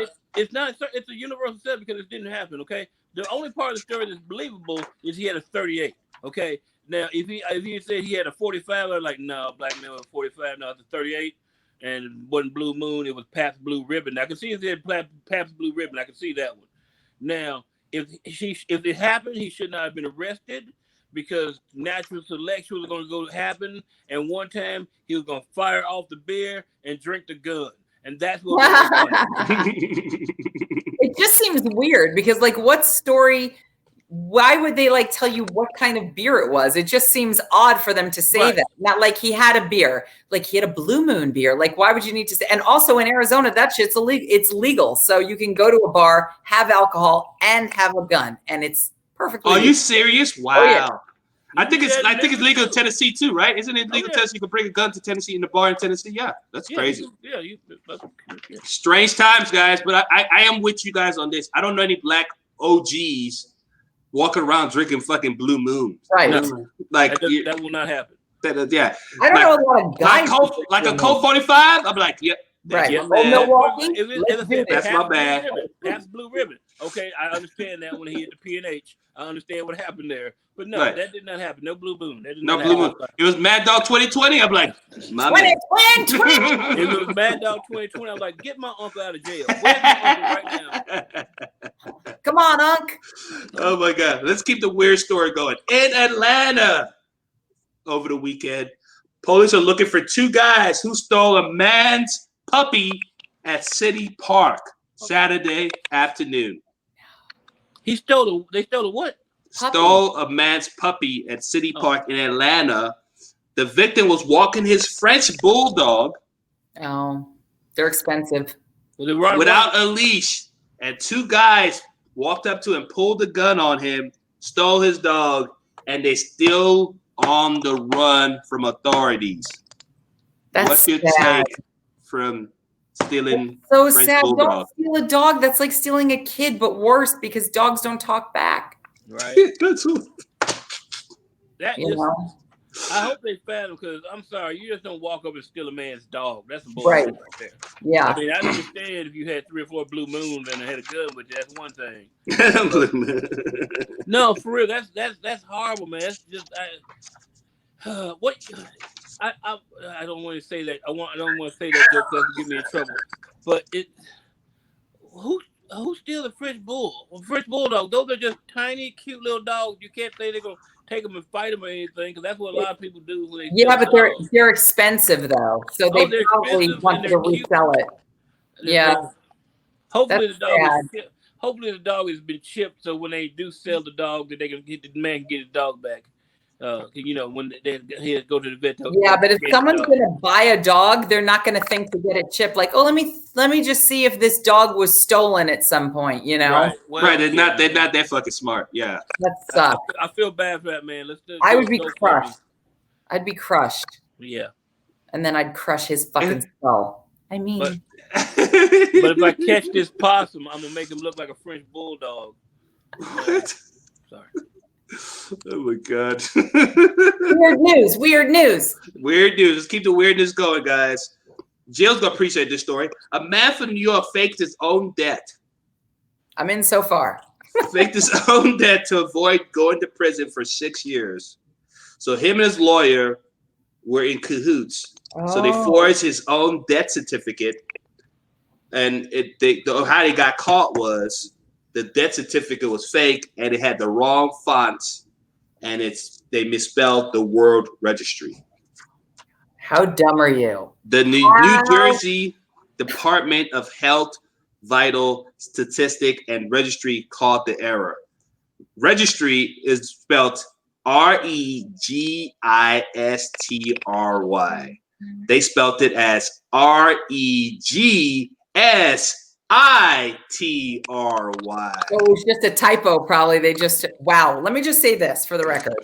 I am all in for faking my death, especially to avoid a jail sentence. I love that the lawyer was in on it with him. It's a very Better Call Saul. But how are you going to spell registry wrong and use the wrong font? Like, if you go to those lengths to do, that's just lazy, and you deserve 12 years in jail. That's my thought. That's 6, 12. Double that shit. Yes. What about you, Mo? This story is very close to my heart. What? My father actually faked his own death. Really? Yes. Really? Yeah. Wow. I need to hear this story. Please, Mo. My father was into some shit at one point. All right, hold up. For the record, guys, all the people watching this show right now, I did not plan this story. This is straight off the cuff. Mo, cameras on you. I promise I'm not making this story up. Back in the 90s, my dad faked his own death. Now, me and my dad were never in my life that much. But so in 1998, he fakes his death because he was sick. Because at one time he was a heroin person, and the story was that he had acquired HIV and he was dying. Anyway, so I go to Denver to go visit his ass for one time, and then I'm there for like a day, and I'm just like, it's not cool. It's not like whatever. I'm trying to be cool, but I'm just like, ugh. And I get back to Memphis, and his wife at the time tells me he had died. Calls me. I'm like, all right, cool. Thanks for the info. I'm out doing my own thing. This is 1998. 1985, when my mother died. My mother died the day after my birthday, November 8th. And he calls me on Christmas afternoon. He was like, hey, I just wanted to let you know, I know I told you I'm supposed to be dead, but I'm not. I can't explain that to you right now, but I just want you to know that you still had a parent out there. On Christmas Day, he calls and tells me, you still have a parent out there. And I'm just like, okay, that's good. Bye. And just hung up on him. And yeah, that's the whole story. That's actually a true story. And I just found out through Ancestry.com he died in 2009 for real, which makes me okay because I was really scared he was going to pop up right after the Kevin Hart thing aired. Coming out of the woodwork. Holy shit. I really did. Did you ever find out why he did it? Yeah, we don't want to talk about that right now. He's dead. Yeah, but still. This I still don't want to talk about. DM me. Yeah, DM Jill. But anyway, flip the story. What's your take on this guy fucking his own death? With the death certificate. I promise that is all real. That's all true, man. I'm not even kidding. You could not make that up. Jesus Christ. Oh my God. Wow. Okay. All right. Moving on.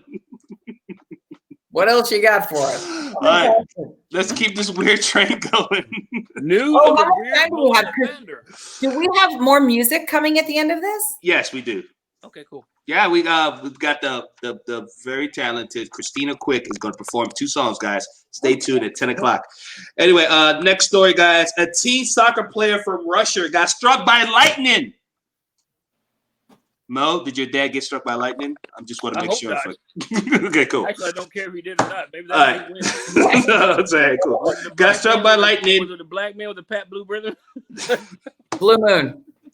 If it's a black man from Russia, he'd be the only black man in Russia. Anyway. Hey, they have black people in Russia. They do. Like what? Like 8? 11 of them. Like 8, exactly. Like 8 of them. But anyway, he got struck by lightning and he survived. Here's the video of him getting struck by lightning. Oh, you got it. Yay.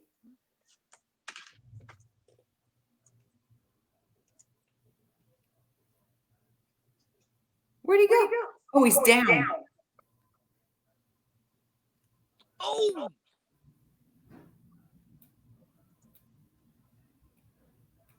They'll just leave him there. Oh, yeah.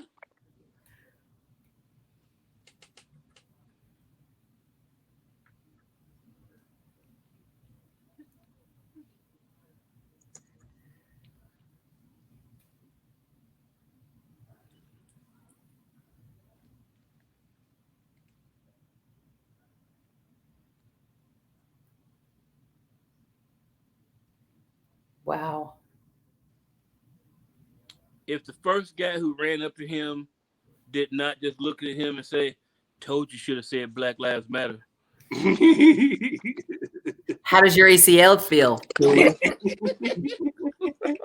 Ain't that crazy? Get struck by light and survive that shit? I don't know anybody got survived by struck by I light. do. Yeah. I do. Yeah, a kid that was friends with my brother in Las Vegas growing up was struck by lightning. I think he actually may have been struck by lightning twice, 2 different times, and survived. Yeah. And then there's a comedian here in Phoenix who was, he was drunk, I think, and he had like climbed down into a manhole, thought it would be funny, and was struck by lightning. And because he was in like metal, you know, in a manhole, he lost both of his arms, but he survived, and he has like hooks for hands. But he survived that shit. So it can happen. Yeah. It's very funny, actually. The record, I think, is there's a dude who's still alive who's been struck by lightning like 5 times. Oh, he needs to buy a lottery ticket. 5 times? Yeah. Holy shit. It always freaks me out when I find someone else who has been struck by lightning, because I've actually met a couple people that have been struck by lightning. And the thing is, their skin is burned into a pattern. You can see this lightning strike on them still. It's real messed up. Oh, wow. It's like you ask you guy you know who got the 2-hand things, because he will have a scar somewhere on his body that will look like lightning. And it's like the entry and exit point, kind of. I think it's just like a tattoo gun going awry. I'm not sure how it works. I don't know, but it's like a burn, but it's also that pattern. So yeah, I guess so. I don't know. I've just seen it, and I'm just like, holy shit, that's weird. You're like, holy shit, are you Harry Potter? Well, it's like his skin has been burned, but it's like just leave a chop pattern right here or wherever it's been hit, and you'll see part of the lightning, like a very bad scar. And it's like you can see where a lightning bolt hit him or something. Just not a bolt, but just the electrons hit him, and you see the pattern. Like, ooh, that had to hurt. Crazy. Wow. That's fucking insane. Insane, guys. Insane. That's wow. I don't know if anybody got struck by lightning, but that's that guy. Whoever. I think if you get struck by lightning, you should get like some kind of superpowers, right? That's nice. Something, right? You survived that shit, or be a pastor at a church. Something you got to do something. Pastor at church, the ultimate white power, the white power, privilege, the ultimate white privilege. White privilege. It's like it's like American Express card. You can do whatever you want for like a year. Yeah, it's like a black card. A black card. Mm-hmm. It's like a black card. The ultimate white privilege is like a black card. Moon card. I can whip out my gun wherever I want. It's good. You pick what you want. When you get struck by the lightning, you survive. You pick which power. There's like a list you can choose from. All right, guys. You have to be a T-Mobile member to get it, though. Good callback. Next story, guys. News anchor from Ukraine was doing a live segment reading the story about COVID-19, and 2 of her front teeth fell off on air. Oh, no. And she kept talking and kept it professional the whole time. No, I couldn't do it. I want you to watch the video. Oh, my God. Okay. She looks crazy. She looks crazy. She's like, oh, God. It's like her face is stretched in the picture. Did she get hit by lightning? Oh, there.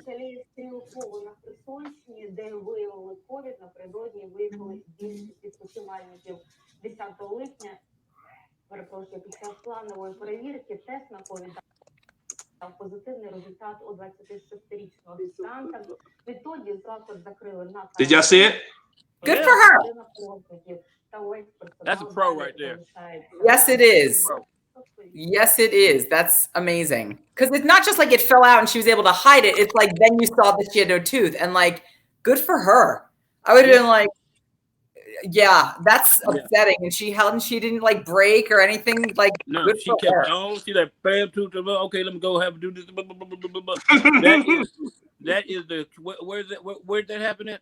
What She's country? from Ukraine. She's a That is the news anchor Ukrainian from Katie. Ukraine. That is the Ukrainian Katie Couric right there. That is Katie Couric from Ukraine. That's what that is. She Oh my gonna get God. upgraded. She gonna get upgraded and move over to Czechoslovakia. That's what's gonna happen. She get upgraded. That's funny. What about you, Jill? I think it's awesome. Like, I've gotten on stage before and like lost an earring and like stressed out about it the whole time. Like, can they see? Do they know I'm missing? Is it on the floor? Am I looking for it? Is it weird? Is it awkward? Is it just right? And this bitch lost a tooth and she just kept talking. Like, not just one, two. She lost two. Crazy. And that's the thing. If it was one thing where you could just pull it out and hold it in your hand, but like you could see it that it was gone. And she good for her. Talking like do. But I know one thing, her husband might like that shit.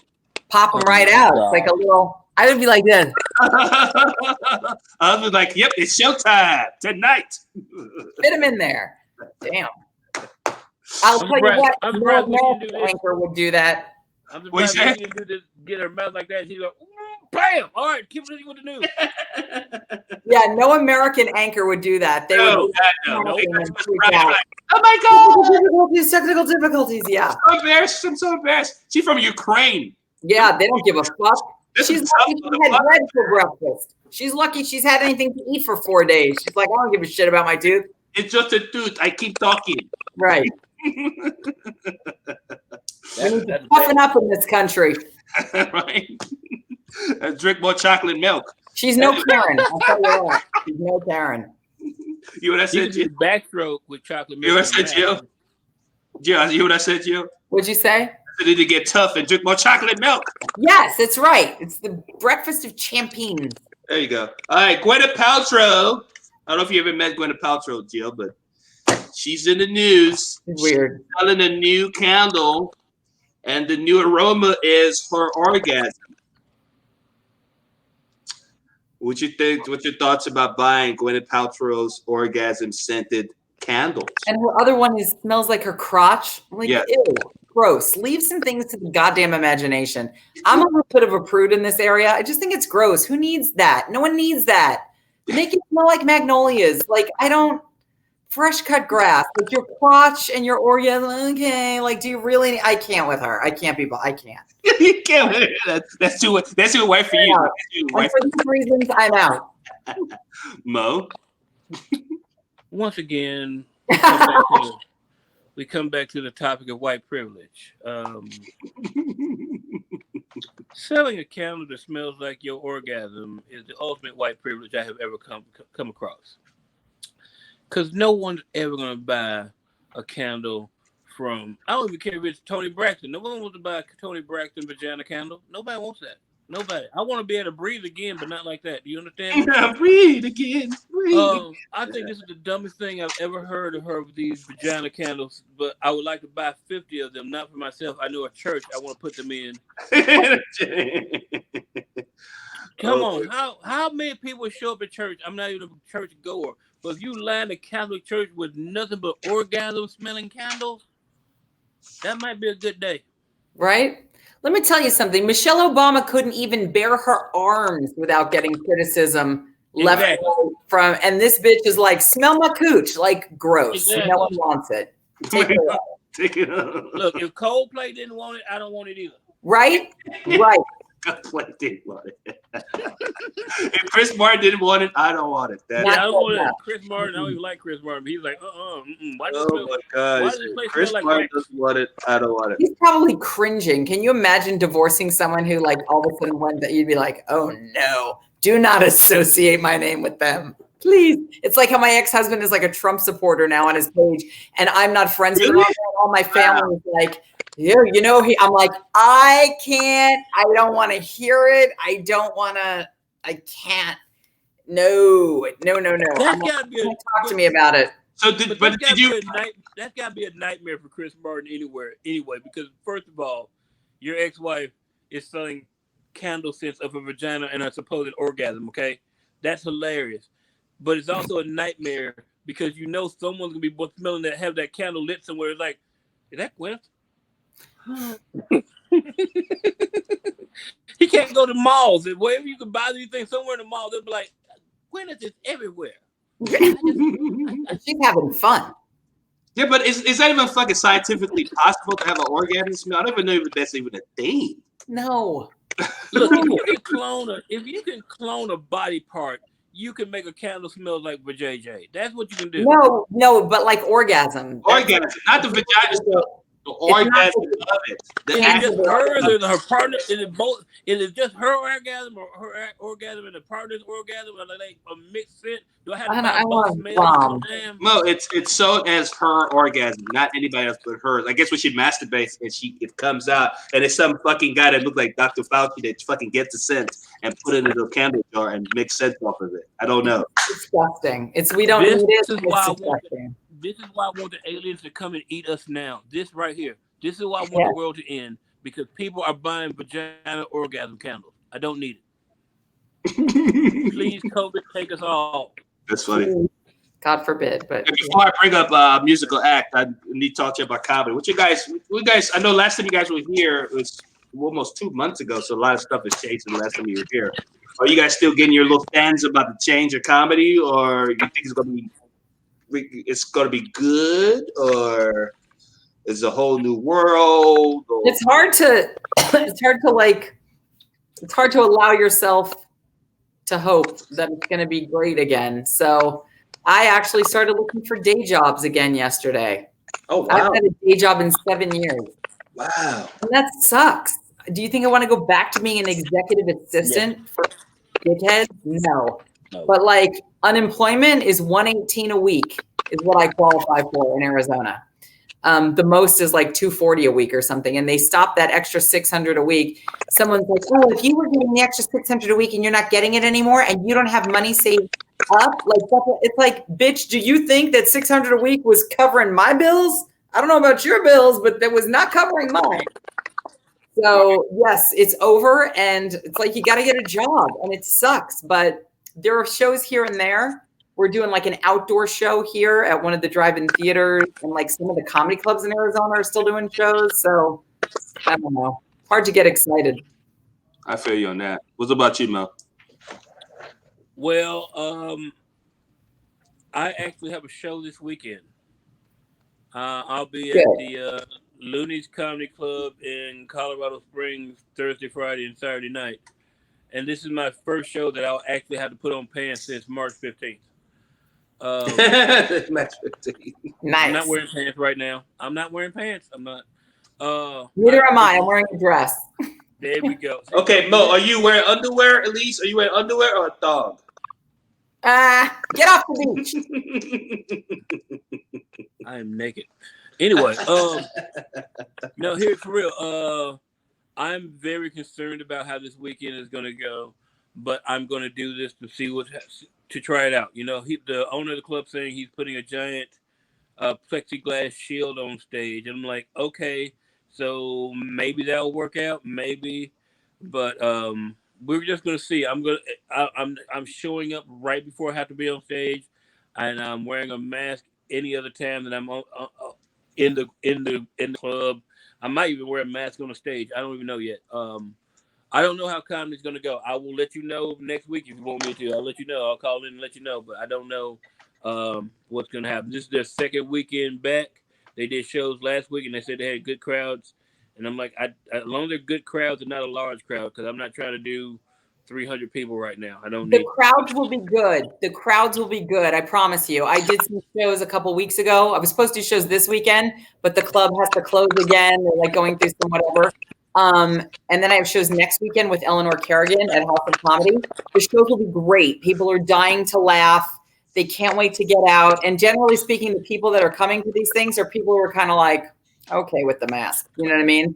So just be careful. Don't do any meet and greets of any kind. But they will be there to laugh. So it'll be fun. You'll have a good time. Okay. There you go. Excited for you. On that note, guys, don't leave nowhere. I'm about to bring my musical acts for tonight. Yeah, she did open up the show, and she's about to do 2 more songs, and I'll get to talk to Jill and Mo one more time before I leave them off the show. So you guys enjoy this the music act while I bring her up. All right, this next lady, man, she performed at 8 o'clock. She is phenomenal. She's a violinist and she's a guitar player all the way from San Antonio. Give it up for the great Christina Quick.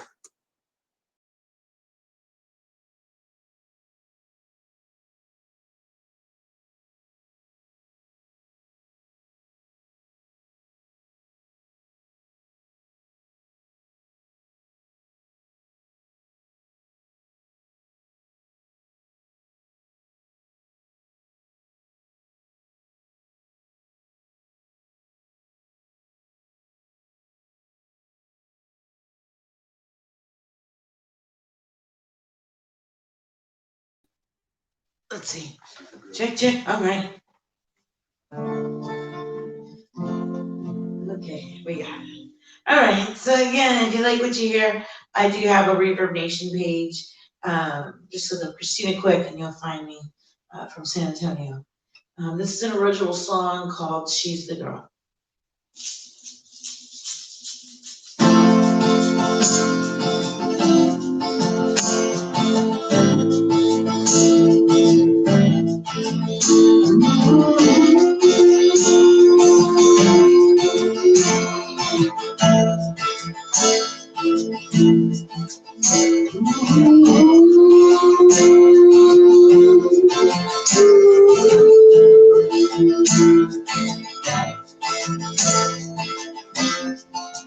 She's a girl who could share all the dreams side. She's a girl who knows that this life is not really what she's you could hitch your wagon to everything that's outside. Step around on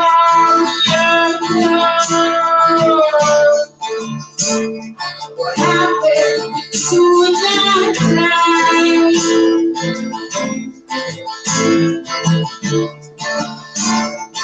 You would sit and play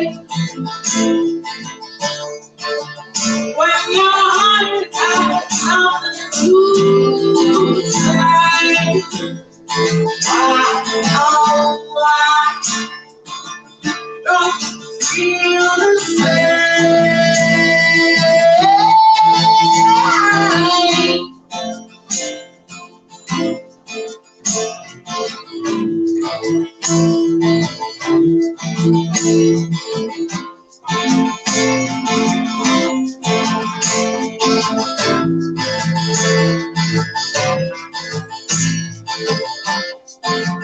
She's a girl who died quite long. She's a girl who knows every word on someone's side. You could be that fire and remember right again. She feels you like a lover flying more than prayer. What happened to that day?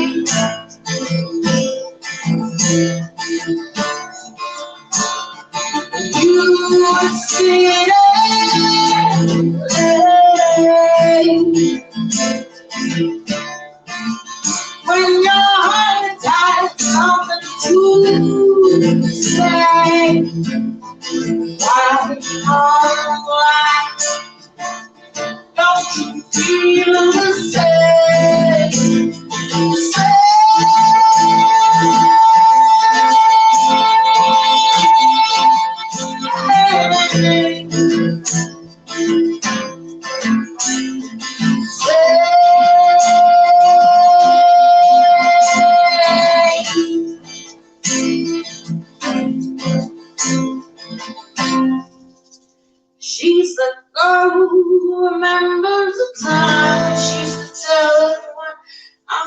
can't mind, cause man, he's so sweet, and man, he's so fine. That music round his soul makes me lose track of time, cause I see his face when I close my eyes. Oh, that holds him in my heart, so never ignite with the warmth of his caress. Going in my face, this love I have, I'm loving your heart, replace. Can you tell me how that I go from sweet to the girl in which you never know? Capture me, cause I wanna go somewhere, and know all I can do is just pretend that I don't care, that I do my chance. I'm somewhere, and now when this love is for someone else to get to show.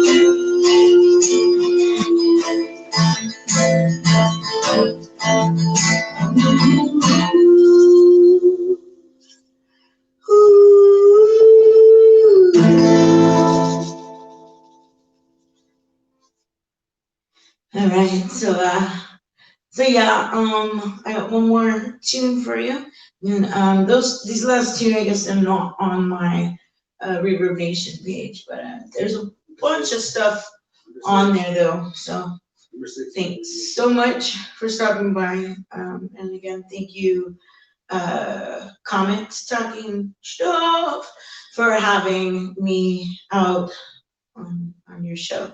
Awesome job, by the way. So this last one is called Lost in December.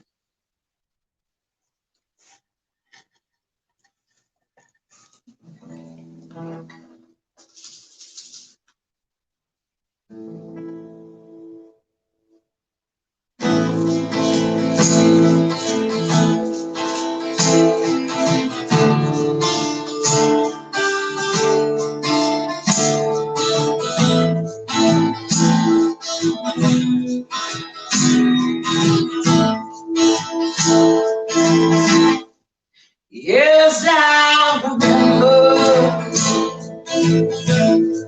Yes, I recall. Time in December. Got lost in a yes, it went down. Down here we go. Go find us now. We got lost in December.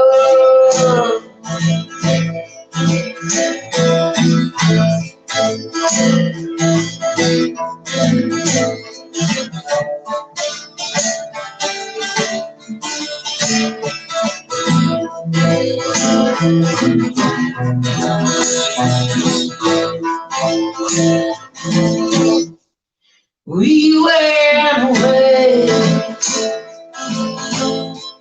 Now we stay, but you and me, as we see in the cold streets we lay. Yes, it went down. Down here we go.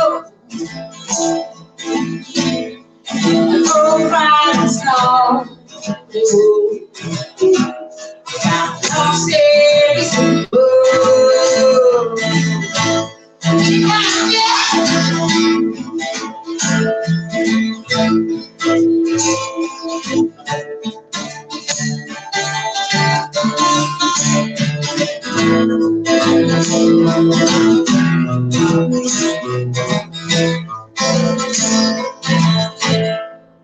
Yes, I remember.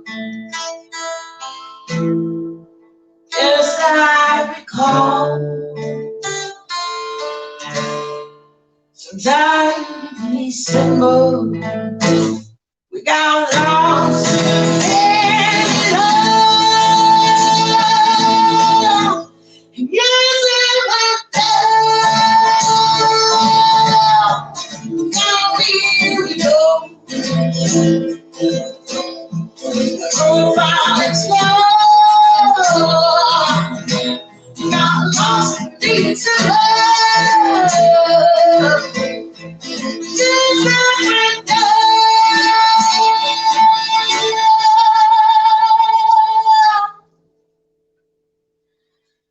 Down here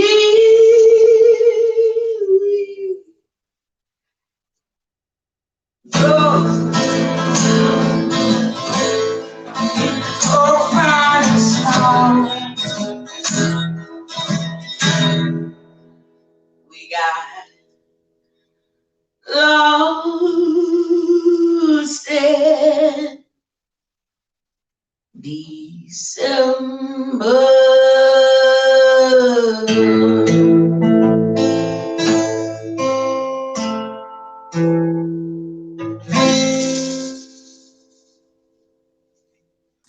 Yay! Good job. Bravo. Bravo, Thank Christina. you so much. Good job, Christina. Good job, Jeff. You guys were amazing. Thank you. Number six on Reverb Nation. There you go. There you go. So plug your stuff, girl. What can he find you at? All that good stuff. What can he find you? And you have a Venmo, whatever you got. Plug your PayPal, all that. Okay, Reverb Nation for sure. Look up Christina Quick Music. You'll find me on Reverb Nation. Right now I'm ranked 6th in the I think it's like singer-songwriter category in San Antonio. My PayPal, like I said, I do my own all the jewelry and accessories that you see is all my own fashion line, Quick Creations. And I also privately instruct violin, piano, guitar, voice. And I do online instruction as well. So everything goes through my PayPal, whether it's my performing or my teaching or my line of fashion accessories. And that's really my name, Christina Quick. It's not made up. So the PayPal is paypal.me/Christina Quick Music, all one word. And let's see, Anomalous Sounds. I have some videos on the Anomalous Sounds YouTube page. As well as my own YouTube channel. If you look up Christina Quick, you'll find me.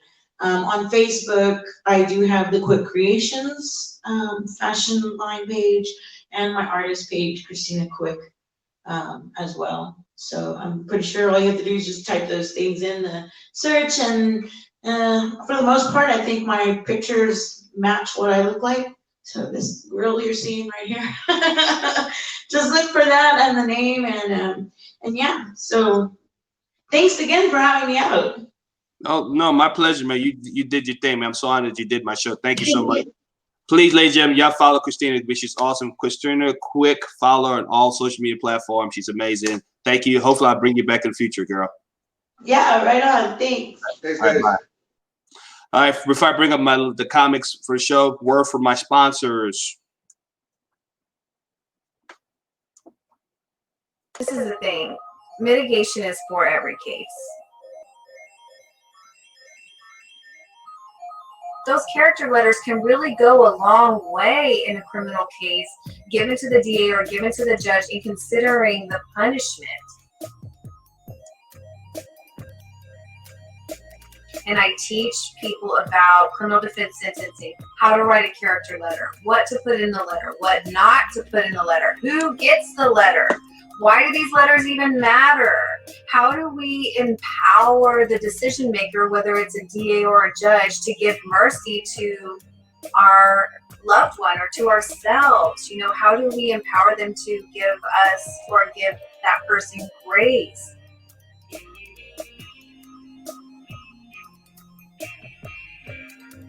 We don't necessarily always know the why behind the crime. And if you're curious enough to want to find out, then you're also opening up yourself to the possibility of having compassion. Koo, thank you so much for letting me sponsor your show.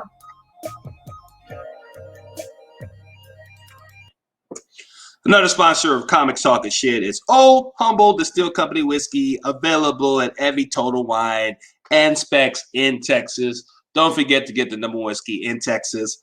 Old Humble Distilled Company Whiskey, available at every Total Wine and Specs in Texas. Get it right now. Don't wait. Okay, guys, like I said, man, bring back the comedians, bring back Jill Kimmel, bring back Mo Alexander. Hey! All right, guys. Did you guys enjoy the performance? Did you enjoy it? Did you enjoy it? Super fun. Thank you for having me. Delightful. Yes, My ass is killing me from sitting on this seat for 2 hours. We I really know. got to do something about shortening this by like an hour. I don't have any cushioning left on my ass. I'm old. I'm sorry, Jill. Please forgive me. That was an apology, but you did have fun. Old, Right? My butt hurts. You're not old. And a little of You're Mo not old. is Stop never bullshit. enough. What do you say, A little of Mo? Mo is never enough. Little Mo's telling never her to enough. shut up 'cause I'm telling her to shut up because she's not old. She's not old. You're No, awesome. she's You're not. amazing. Jill looks amazing. Thanks, guys. But I am getting up there. So my birthday's coming in November, just like Moses. You guys can Venmo us both, $1 just for our So birthday. when do you turn 50, Jill? November 14th. Okay, so I'm from Nigeria, and we have a saying. You just started living when you turned 50. Really? So when you Oh, turn 50, less than Nigerian. you just started. I didn't know that. I'm so in. Well, you're welcome, Jill. You just started living, Jill. Jill, I think you forget. I think you forget. I'm a week older than you. I'm the 7th. So. Ah, that's right. Little up your ass. You said you were 150. Still November 7th. I didn't say what year. Oh my God! All right, guys. Before plug your stuff, guys. Plug your stuff. Where they can find you and all the good stuff. Where can they find you? You can find me on Twitter. It's me, Jill Kimmel, or Instagram. Also, it's me, Jill Kimmel.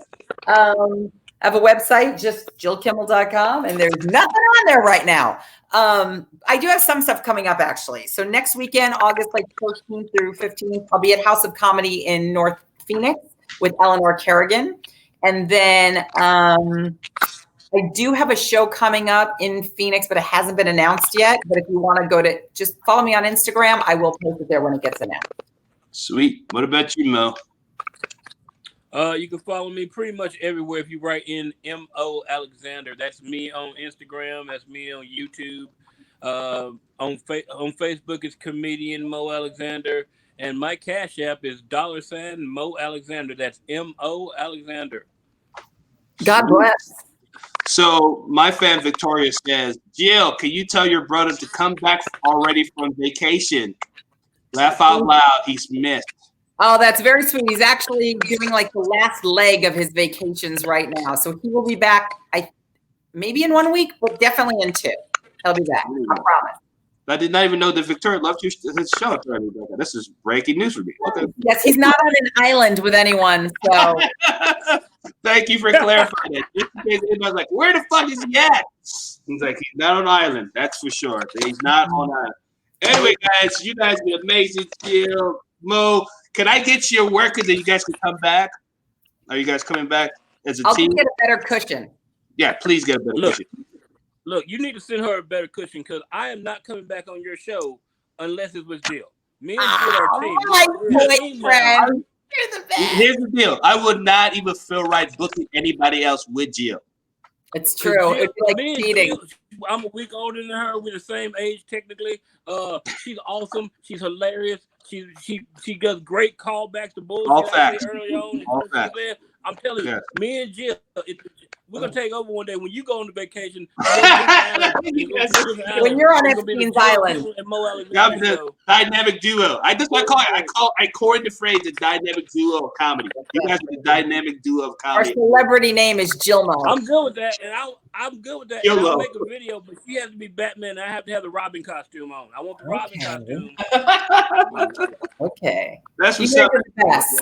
Don't log off yet, but we'll talk after the show. But don't log off yet. Anyway, Bye, guys. like I was saying, guys, Please follow Mo. Please follow Jill. Please follow Christina Quick. They're all phenomenal entertainers.